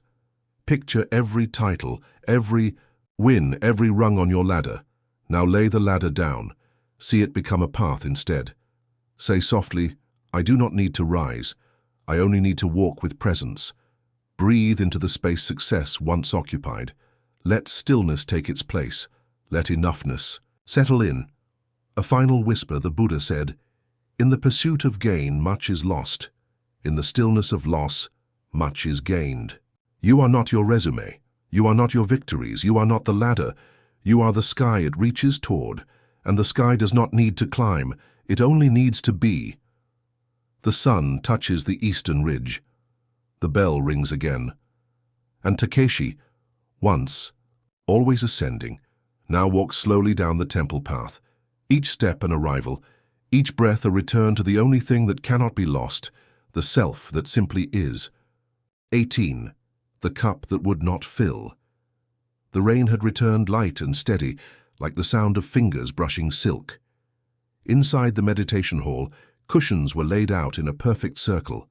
A candle flickered near the altar, and in the back corner, a young woman knelt beside a clay cup that refused to hold water, though not for the reason she thought. The story begins. Her name was Yui. She had come to the temple not as a seeker, but as a last resort. She had spent 3 years chasing a dream, a clinic she had hoped to open in her hometown. She had studied, saved, sacrificed, done everything the right way, but paperwork stalled. A key investor pulled out. The land was sold to someone else. All her careful plans unraveled. It wasn't supposed to be like this, she said again. And again she felt betrayed, not by a person but by life, so she came to the temple angry, though she hid it behind quiet eyes. The clay cup on her 3rd day, she was given a task by a novice monk. Please refill the water on the altar. She carried a small clay cup to the fountain, filled it and walked back carefully. But halfway across the courtyard she noticed the cup leaking. A hairline crack ran along the base, almost invisible. By the time she reached the altar, the cup was nearly empty. She went back, filled it again. Same result. She went back a 3rd time, then a 4th. Eventually she snapped, "Why would you give me a broken cup?" The monk smiled gently. "Because you are carrying one too." The crack later that evening, Yui sat on the stone steps near the koi pond, the cracked cup beside her. The monk came and sat down without a word. After a while he said, "Do you know why we use imperfect bowls in tea ceremony?" She shook her head. "Because perfection does not hold wisdom. Cracks do. They teach us about emptiness, humility, impermanence." She looked at the cup. "But it doesn't work." He nodded. "Not for that task, but for another, maybe." She blinked. "What task?" "To teach you." The grief of expectation, I began to see that her suffering didn't come from the failure of her clinic. It came from her belief that it should have succeeded, that her effort guaranteed her reward. She had mistaken control for destiny, and when life didn't comply, she called it betrayal. But life had never made her promises, only invitations. The Zen of non-expectation Zen does not say, expect nothing. Saint says, hold expectation lightly. A tree blossoms because it is spring, not because we demand it. The more we grip our image of how things should be, the more we miss how they are. Freedom arises not when we give up our dreams, but when we give up our insistence. We had built a temple of should. Now she was learning to sit in the garden of is, the realization. One afternoon she sat in the garden and watched a lotus bloom. It wasn't on her schedule. It wasn't part of her plan. It just happened. And in that gentle unfolding she understood. Her life was not off course, it was simply not following her blueprint. And maybe that was the point. The offering on. Her last day, she took the cracked cup and filled it one final time. She poured. The leaking water over the roots of the garden maple. May this feed what needs to grow, she whispered. She placed the cup at the base of the tree. Not as waste, but as a symbol. Some vessels are not meant to carry. They are meant to teach. Meditation for the listener tonight. Reflect on one thing in your life that didn't go according, but a plan, not to judge it, but to see it. Place your hands in your lap, palms open. Close your eyes. Say softly, "It was not what I hoped. But perhaps it is what I needed. I release the plan. I embrace the path." Breathe, feel the cracks, let light enter through them, a final whisper. The Buddha said, attachment is the root of suffering. Release, and the heart becomes light. Your cup may be cracked, your dream may have changed shape, but what if the space that emptied was making room for something new? Tonight, pour the water, let it leak.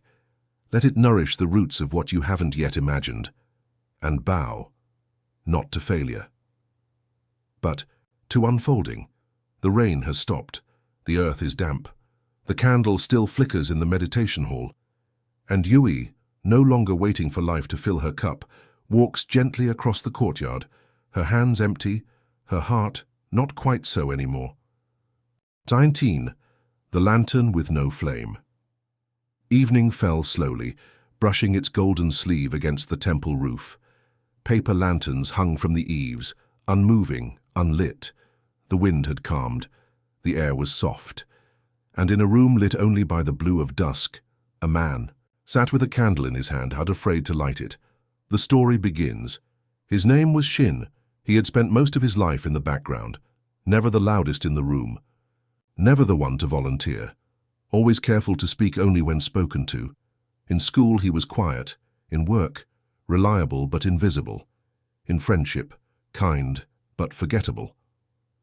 Over the years he had become used to this dimness, a kind of protective shadow. He could live inside without risk, but beneath it a quiet ache had always pulsed. What if someone saw me, all of me, and didn't turn away? He carried that question like a lantern without a flame, and one day, when he could no longer ignore the weight of his own unseen heart, he came to the temple. The task of illumination. On his second evening, the abbess handed him a small, unlit lantern and said, "Your job is to light this at sunset and hang it by the inner gate." He hesitated. "May I light it later, when it's darker?" he asked. She looked at him carefully. "The world does not need your perfection. It needs your presence, even if dim, even if unsure." He nodded, but when sunset came, he still held the unlit lantern in his lap. The hiding, the next night, and the next he repeated the task, but each time he delayed, reluctant to strike the match. He felt silly, exposed, as if lighting that little flame would make him too visible, too vulnerable, as if someone might look at the light and then judge the hand that held it. On the fourth evening he confessed to the abbess. "I'm not ready," he said, "to be seen, to shine." She nodded. "Then let your hesitation be seen too. That is a kind of light, the teaching of vulnerability. In the Mahayana Sutras, the Bodhisattva's path is not one of flawless mastery, but of compassion through shared humanity. To reveal our fears, our limits, our shame, this is not weakness. It is the bridge to others. To say, "I too have been afraid," is to open the door. Even the Buddha's life began not in radiance, but in confusion, in searching, in vulnerability beneath a tree. The psychology of being seen, modern psychology, speaks of the fear of authenticity, the quiet, often unconscious belief that if people knew who we really were, they would withdraw. This fear keeps us hidden. Not safe one but small, yet research shows genuine connection only arises through authenticity. We cannot be loved unless we are first seen, and we cannot be seen unless we risk showing up, not as perfect, but as real. The flame that night, just after sunset, Shin stood alone at the inner gate. His hands trembled. He struck the match. The flame flickered, then caught. It wasn't bright, it wasn't bold, but it was steady. He hung the lantern, stepped back, and watched its glow paint. Soft gold on the gate's wooden slats. No applause, no audience, just him. And for the first time he didn't shrink from the light. He bowed to it. The shift, the next evening. He lit the flame without hesitation. He sat beside the lantern, letting his breath rise and fall in its glow, and when another monk passed, Shin didn't look down. He smiled, and the monk smiled back. Not at the lantern, but at him. Meditation 4. The listener tonight, sit in a darkened room, hold a candle or imagine one. Close your eyes. Feel the light that lives beneath your fear, the light of your truth, your longing, your voice. Say softly, I do not need to be brilliant. I only need to be real. I allow myself to be seen. Then open your eyes and let yourself be here, fully, imperfectly present. You are already enough. A final whisper. The Buddha said, just as a lamp dispels darkness, so too does awareness dispel ignorance. Tonight, may your awareness be turned gently inward, not to fix, but to see. See the part of you that hides. See the part of you that longs. See the flame that never went out, only waited. And if you feel brave, let it flicker, let it warm the space around you. Someone may see it, but more importantly, you will. The lantern glows softly, the night is quiet, and Shin, once a man of shadows, now sits in his own small light, not radiant, but finally at peace. 20. The smile that never stayed. The sky was clear that morning, cloudless, pale blue, wide. A breeze moved gently through the temple courtyard, carrying with it the scent of plum blossoms. And in the southern pavilion, a woman sat beneath. A tree with a soft frown on her face, wondering why, after everything she had done to find happiness, she still wasn't happy. The story begins. Her name was Aiko, and she had tried everything. She had read the books, traveled to retreats, created vision boards, kept a gratitude journal, bought the right clothes, burned the right candles. People told her she should be happy. She had health, work, friends, moments of beauty. But it never stayed. Happiness would visit like a passing breeze, then slip away, leaving behind the ache of its absence. She began to believe something was wrong with her, so she came to the temple not for answers but for rest. Something inside me is broken, she told the head monk. He shook his head gently. No, child, only tired from too much searching. The smile exercise on her second morning. A nun named Maru asked her to sit in front of the koi pond. Your task, she said, is to smile. Aiko blinked. That's all? Maru nodded. For 15 minutes. Aiko sat down. At first, she smiled easily, but soon her face ached. Her mind began to wander. She thought about bills, a recent fight with her sister, the ache in her knees, a strange noise the fridge had made that morning. She tried again and again, but the smile kept slipping, the breakdown. After a week of this exercise, Aiko burst into tears in the middle of the garden. I can't hold it, she cried. I can't. Make it stay. Maru came and sat beside her. You think happiness is a smile, she said softly, but it's not. Aiko looked at her, confused. Then what is it? Peace, Maru said, and peace does not shout, it whispers. The teaching of contentment, in early Buddhist teachings, there is the word santuti, contentment. It is not excitement, not pleasure, not thrill. It is the quiet joy of enough, the simple sacred satisfaction with what is mice, without needing it to be more. The Buddha once said, contentment is the greatest wealth. Aiko realized she had been mistaking intensity for happiness. She had sought sparkles, fireworks, perfection. But the deepest joy was not loud. It was the feeling of warm tea in her hands, of sunlight through a paper screen, of waking with no urgency, to be elsewhere.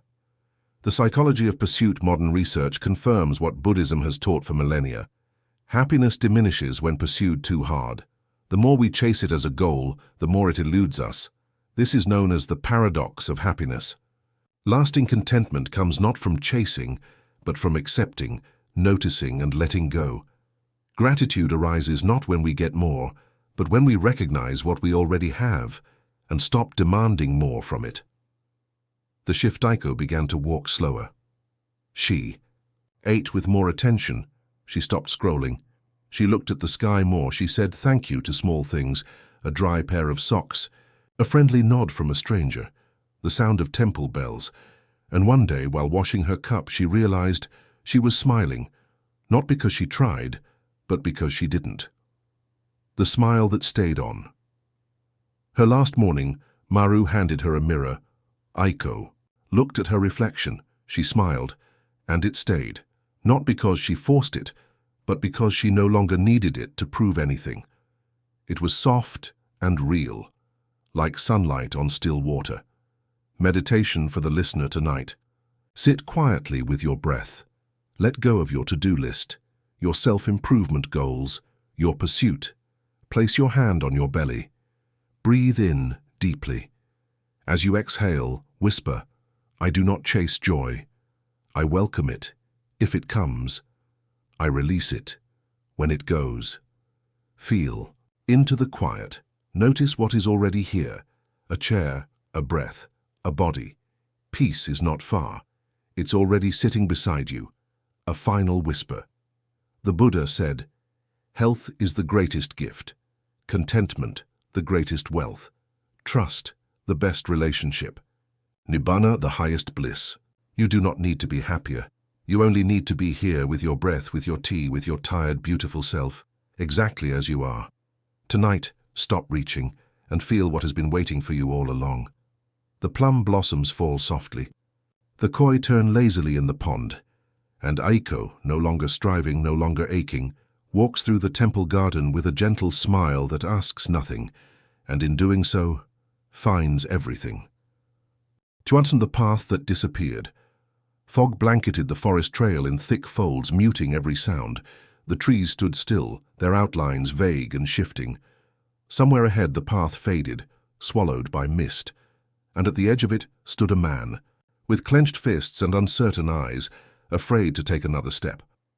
The story begins. His name was Kaito. He came to the temple during a time of choice. A major offer waited for him back home, a job that promised security, prestige, and a life, mapped neatly in salary and schedules, but part of him wanted to stay, to study, to breathe, to be still. He had always chosen the clear path. He knew how to weigh options, plan contingencies, think 2 moves ahead. But now the trail forked, and neither side offered a promise. One led to a life of stability, the other to something unknown. He came seeking clarity. What he found was fog, the disappearing trail each morning. The monks sent him to sweep the upper forest path. One day he arrived to find the trail vanished into heavy mist. He waited, hoping it would clear. Didn't. He returned to the hall, frustrated. "I couldn't see the way," he told the head monk. The old man smiled. "That is often where the way begins." Kaito frowned. "But what if I choose wrong?" The monk nodded slowly. "Then you'll learn something you couldn't have if you had chosen right." The agony of uncertainty, Kaito paced that evening, walking the temple corridors in restless circles. He envied the monks, their simplicity, their seeming peace. But when he asked one of them, "Do you always feel certain?" The monk laughed. "Certainty is not peace," he said. "It's a disguise. The Zen of not knowing. In Zen practice, there is a sacred reverence for beginner's mind, Shoshin. It is the mind that doesn't assume, that doesn't conclude, that stays open. The Master Dogen once wrote, "If you cannot find the truth right where you are, where else do you expect to find it?" To stand in the unknown is not weakness, it is the gateway to wisdom. The psychology of control. Modern research shows the brain craves predictability. The unknown activates fear, centers in the brain, triggering anxiety and hesitation, but the very nature of life is uncertainty.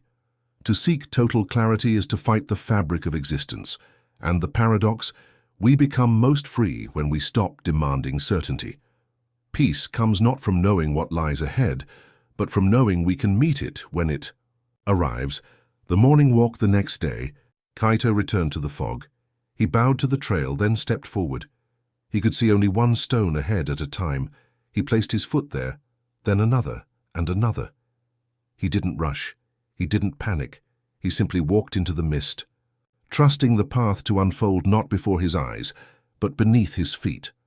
The realization, when he emerged at the clearing an hour later, the sky had cleared. Sunlight spilled onto a moss-covered bench where a novice waited with a kettle of tea. "Welcome," she said. "I didn't know this place was here," Kaito whispered. She poured tea and replied, "You wouldn't have found it if you waited for the map to appear." The offering, he returned to the temple that evening and did not ask the monks what to choose. He didn't need answers. He only needed to trust his presence.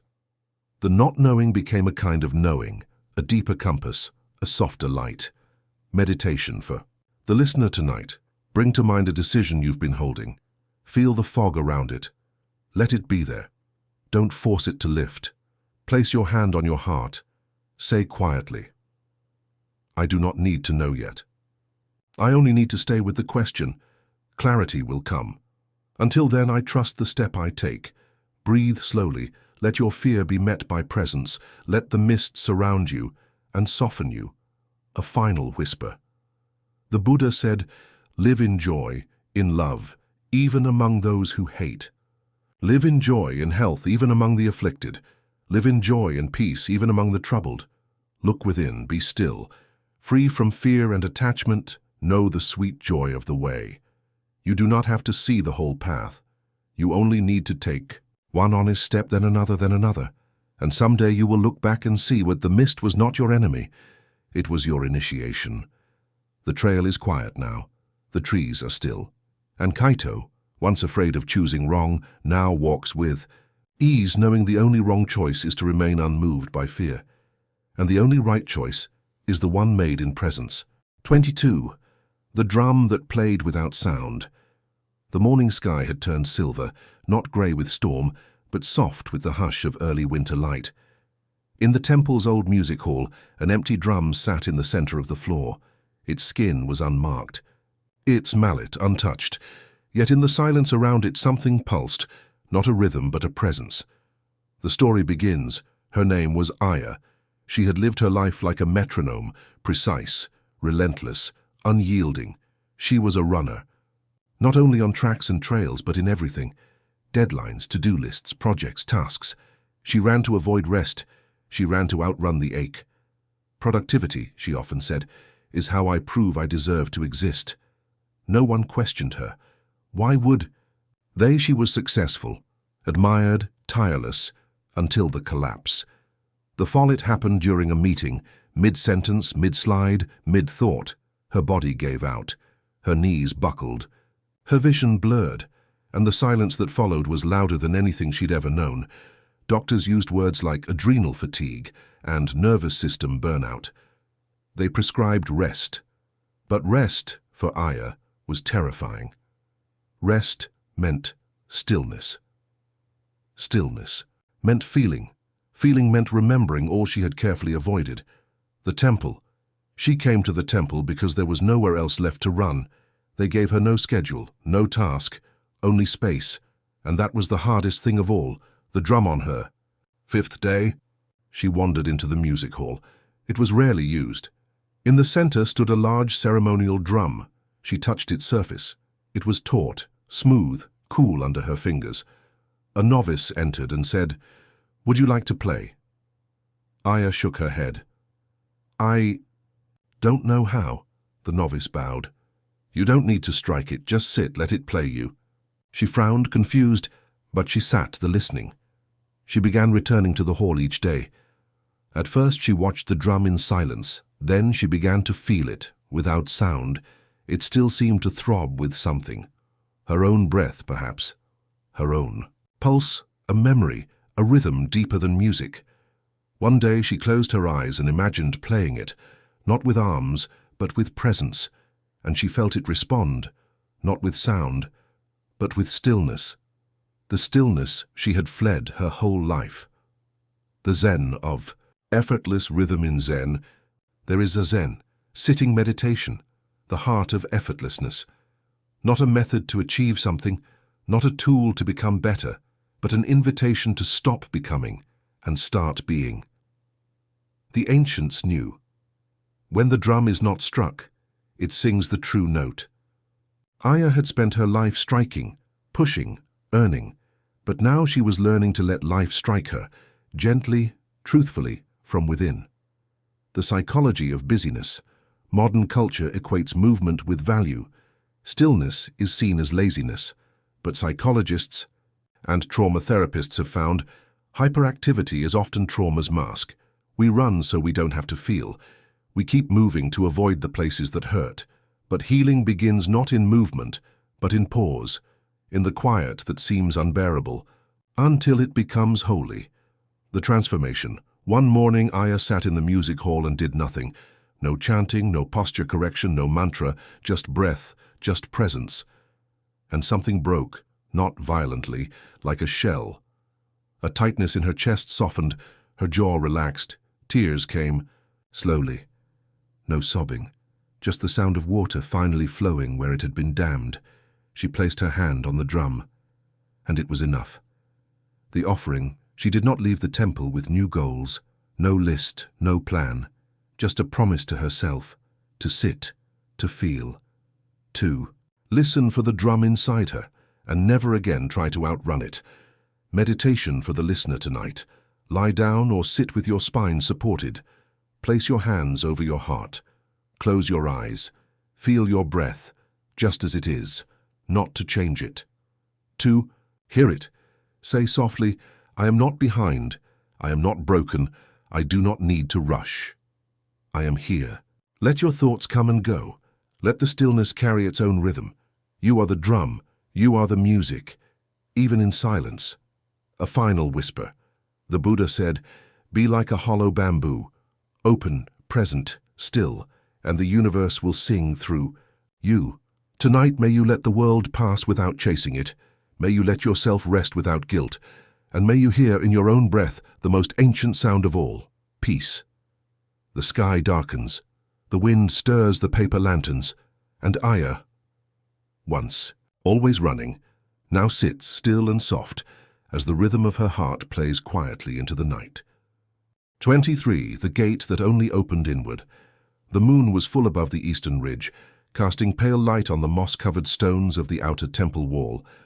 A wooden gate stood near the rear entrance, closed, unmoving, and beside it sat a man, shoulders heavy, forehead pressed to the grain of the wood as if trying to force his way through something only he could open.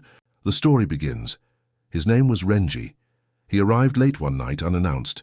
The monks found him at the gate before dawn, eyes swollen, hands scraped from clutching the lock.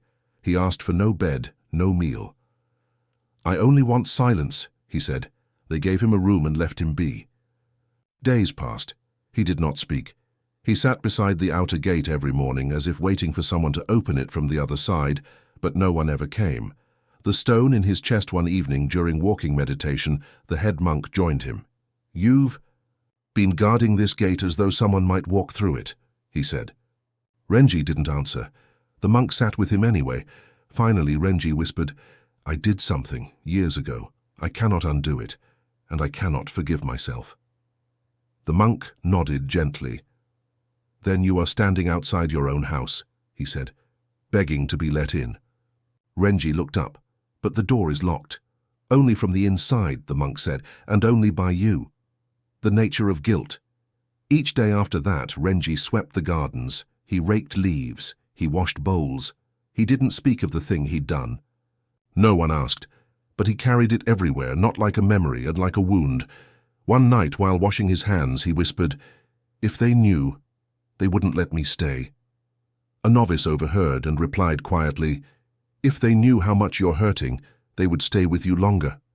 Renji wept. The Zen of self-forgiveness in Zen, the concept of Xanti, patient endurance, is not only for others, it is for ourselves. The teachings say, just as waves return to the ocean, the heart returns to its true nature, not through punishment, but through presence. Regret is not a mistake, it is a doorway. And forgiveness is not a moment, it is a practice.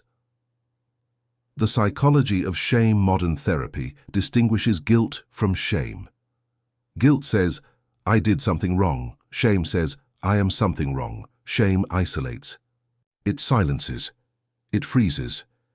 But healing begins when we face the memory with warmth, not justification, not denial, but presence. Renji was not evil. He was grieving a version of himself that had forgotten how to love. Now, he was learning to offer that love again, beginning within. The inward gate on the 33rd morning, the head monk led Renji back to the wooden gate. This is the gate of your heart, he said. Try it again. Renji sighed. It's locked. The monk smiled. Only if you keep pushing. This time, Renji didn't push. He placed his hand on the wood, closed his eyes and pulled. The gate creaked open, torn inward, and beyond it was not punishment. It was the sound of birds, the smell of incense, the morning sun, the forgiveness. That evening, Renji wrote a letter. He did not send it. He did not need to. He placed it in the fire, watched the paper curl and darken, then bowed deeply to the flame, to the past, to the man he had been, and to the man he now chose to become. Meditation for the listener tonight. Think of something you have not yet forgiven yourself for. Don't force healing, just acknowledge it. Place your hands over your heart. Say gently, I see the pain, I accept the memory, I release the need to punish. I allow myself to return home. Feel into that return. You are not erasing the past. You are no longer abandoning the one who lived it. A final whisper. The Buddha said, you yourself, as much as anybody in the entire universe, deserve your love and affection. Not because you are perfect, but because you are alive, and because you are willing, in this moment, to be honest. To be tender, to be whole. Let the gate open inward. Step into your own heart. It has been waiting for you. The night deepens. The lanterns flicker. And Renji, no longer standing outside himself, walks the quiet temple halls with empty hands and a full breath, finally belonging to the place he never truly left. 24.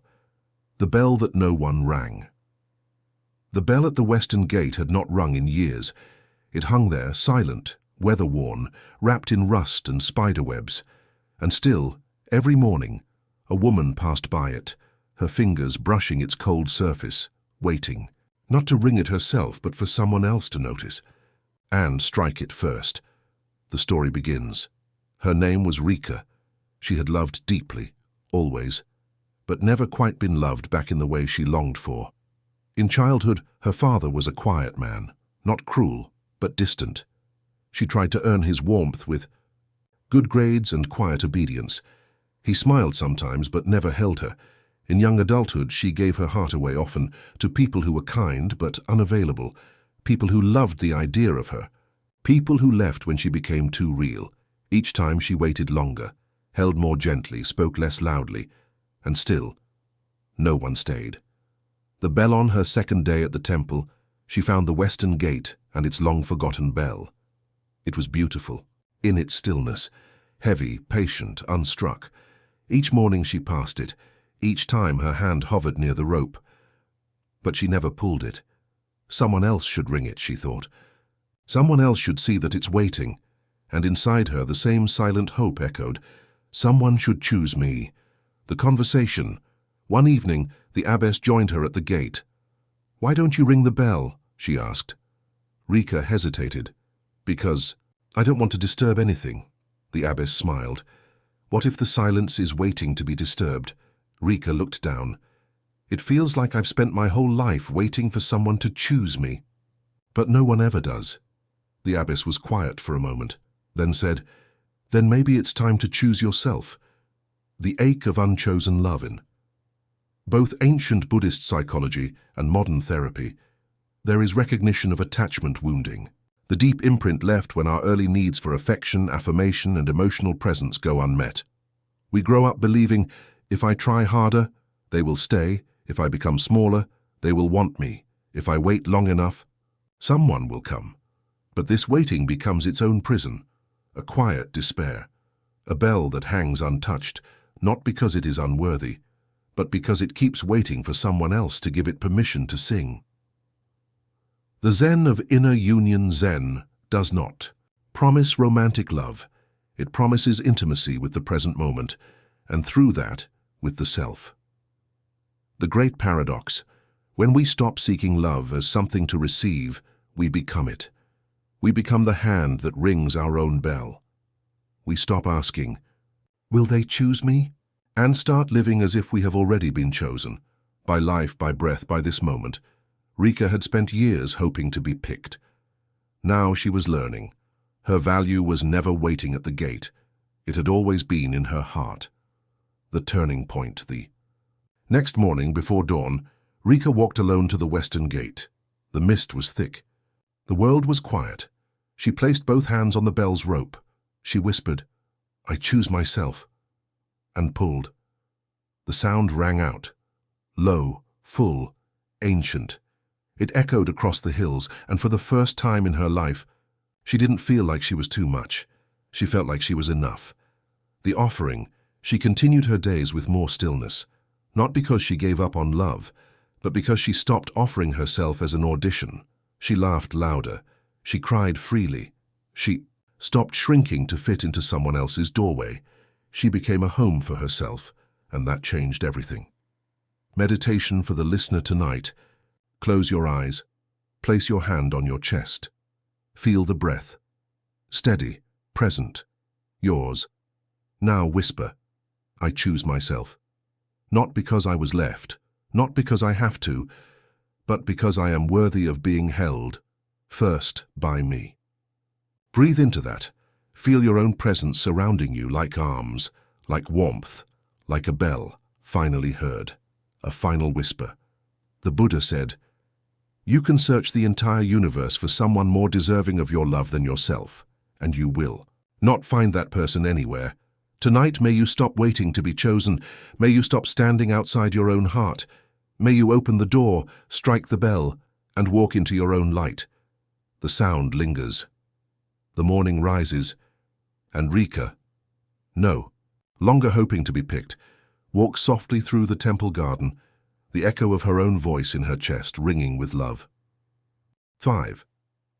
The path that walked itself. The forest was still that morning, not silent, but deeply still. The kind of stillness that listens. Mist hung low over the pine trees. A soft wind moved through the moss, but did not disturb it. And on a narrow trail leading to nowhere in particular, an old monk walked alone, barefoot, smiling, his hands empty, his eyes clear, as if he had nothing left to chase and nothing left to lose. The story begins, he was called Shion. No one knew his real name anymore. He had lived at the temple longer than any of the younger monks could remember. He tended no specific task. He taught no formal classes. But when someone was lost, they were often sent to him, not because he offered answers, but because he walked beside you, slowly, silently, until you realized the question didn't matter anymore. One morning, a young woman named Emmy, newly arrived, full of sorrow and questions, and asked him, where does this path lead? Shion looked at the trees, then at her, and said, it leads. The walking that day, she followed him into the forest. No destination, no ritual. They walked for hours without speaking. At times, she felt anxious. Shouldn't she be doing something? At times, she wanted to ask what the lesson was. But every time she looked at Shion, he was simply walking, one step, then another, and eventually something inside her matched his rhythm. The ache in her chest softened, the thoughts quieted. The silence became music, the unfolding. As they passed through a grove of cypress, Emmy whispered, what are we walking toward? Shion paused, then smiled. Nothing. She blinked. Then why are we walking? He turned and pointed gently to her chest. To see what walks with you. And they kept going. The Zen of no arrival in the teachings of Zen. There is no destination. Enlightenment is not a place. Peace is not a prize. The path is not something you conquer. It is something you inhabit. The awakened one does not walk to get somewhere. She walks to be here, fully, wholly.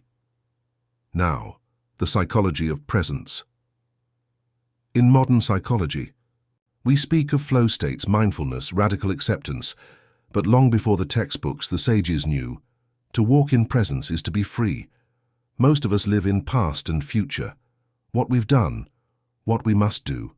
But when we walk with awareness, foot touching earth, breath steady, heart soft, we remember there is nothing we need to become, only something we need to remember, that we are already whole. The return as. The sun lowered, they reached a small clearing. Shion sat. So did Emmy. No. Teaching was given, no ceremony performed, just silence. And in that silence, she began to cry, not from pain, but from the ache of having carried so much for so long. He handed her a cup of water. She drank slowly, and for the first time in years, she felt full, not with answers, but with presence. the realization of the bomb. Walk back, she no longer followed him. She walked beside him. When they reached the temple gate, she bowed. He bowed back and said, "Now, walk alone." Meditation for the listener tonight. After reading this, take a walk. No phone, no music. Just your feet, the path, and the air. If you cannot walk, sit with the image of a path before you. As you walk, do not seek insight. Do not force stillness. Just feel the motion and whisper, "I am already home." Let each step be a prayer. Let each breath be a bell. Let your presence be enough, final whisper. The Buddha said, "The foot feels the foot when it touches the ground. So it is with the soul. It meets itself only in stillness." Tonight, let everything fall away. The seeking, the striving, the questions. Let yourself be here exactly as you are, not perfect, not enlightened, but awake and walking. The mist drifts away. The wind hushes. And Shion, or perhaps the spirit of every teacher we've met, keeps walking beneath the forest canopy. Not toward a summit, but into the heart of the moment itself. And you, dear listener, dear reader, are walking too. Not behind, not ahead, but together. One breath, one story. One step at a time, you have completed the journey. Zen stories. Of doors, 5 quiet truths waiting only for your presence. If this path has touched something in you, you are welcome to return, not to these words, but to your own stillness, and when you do, the forest will always be waiting, quiet, wise, and full of light. If you are still here breathing with us at the end of this journey, thank you.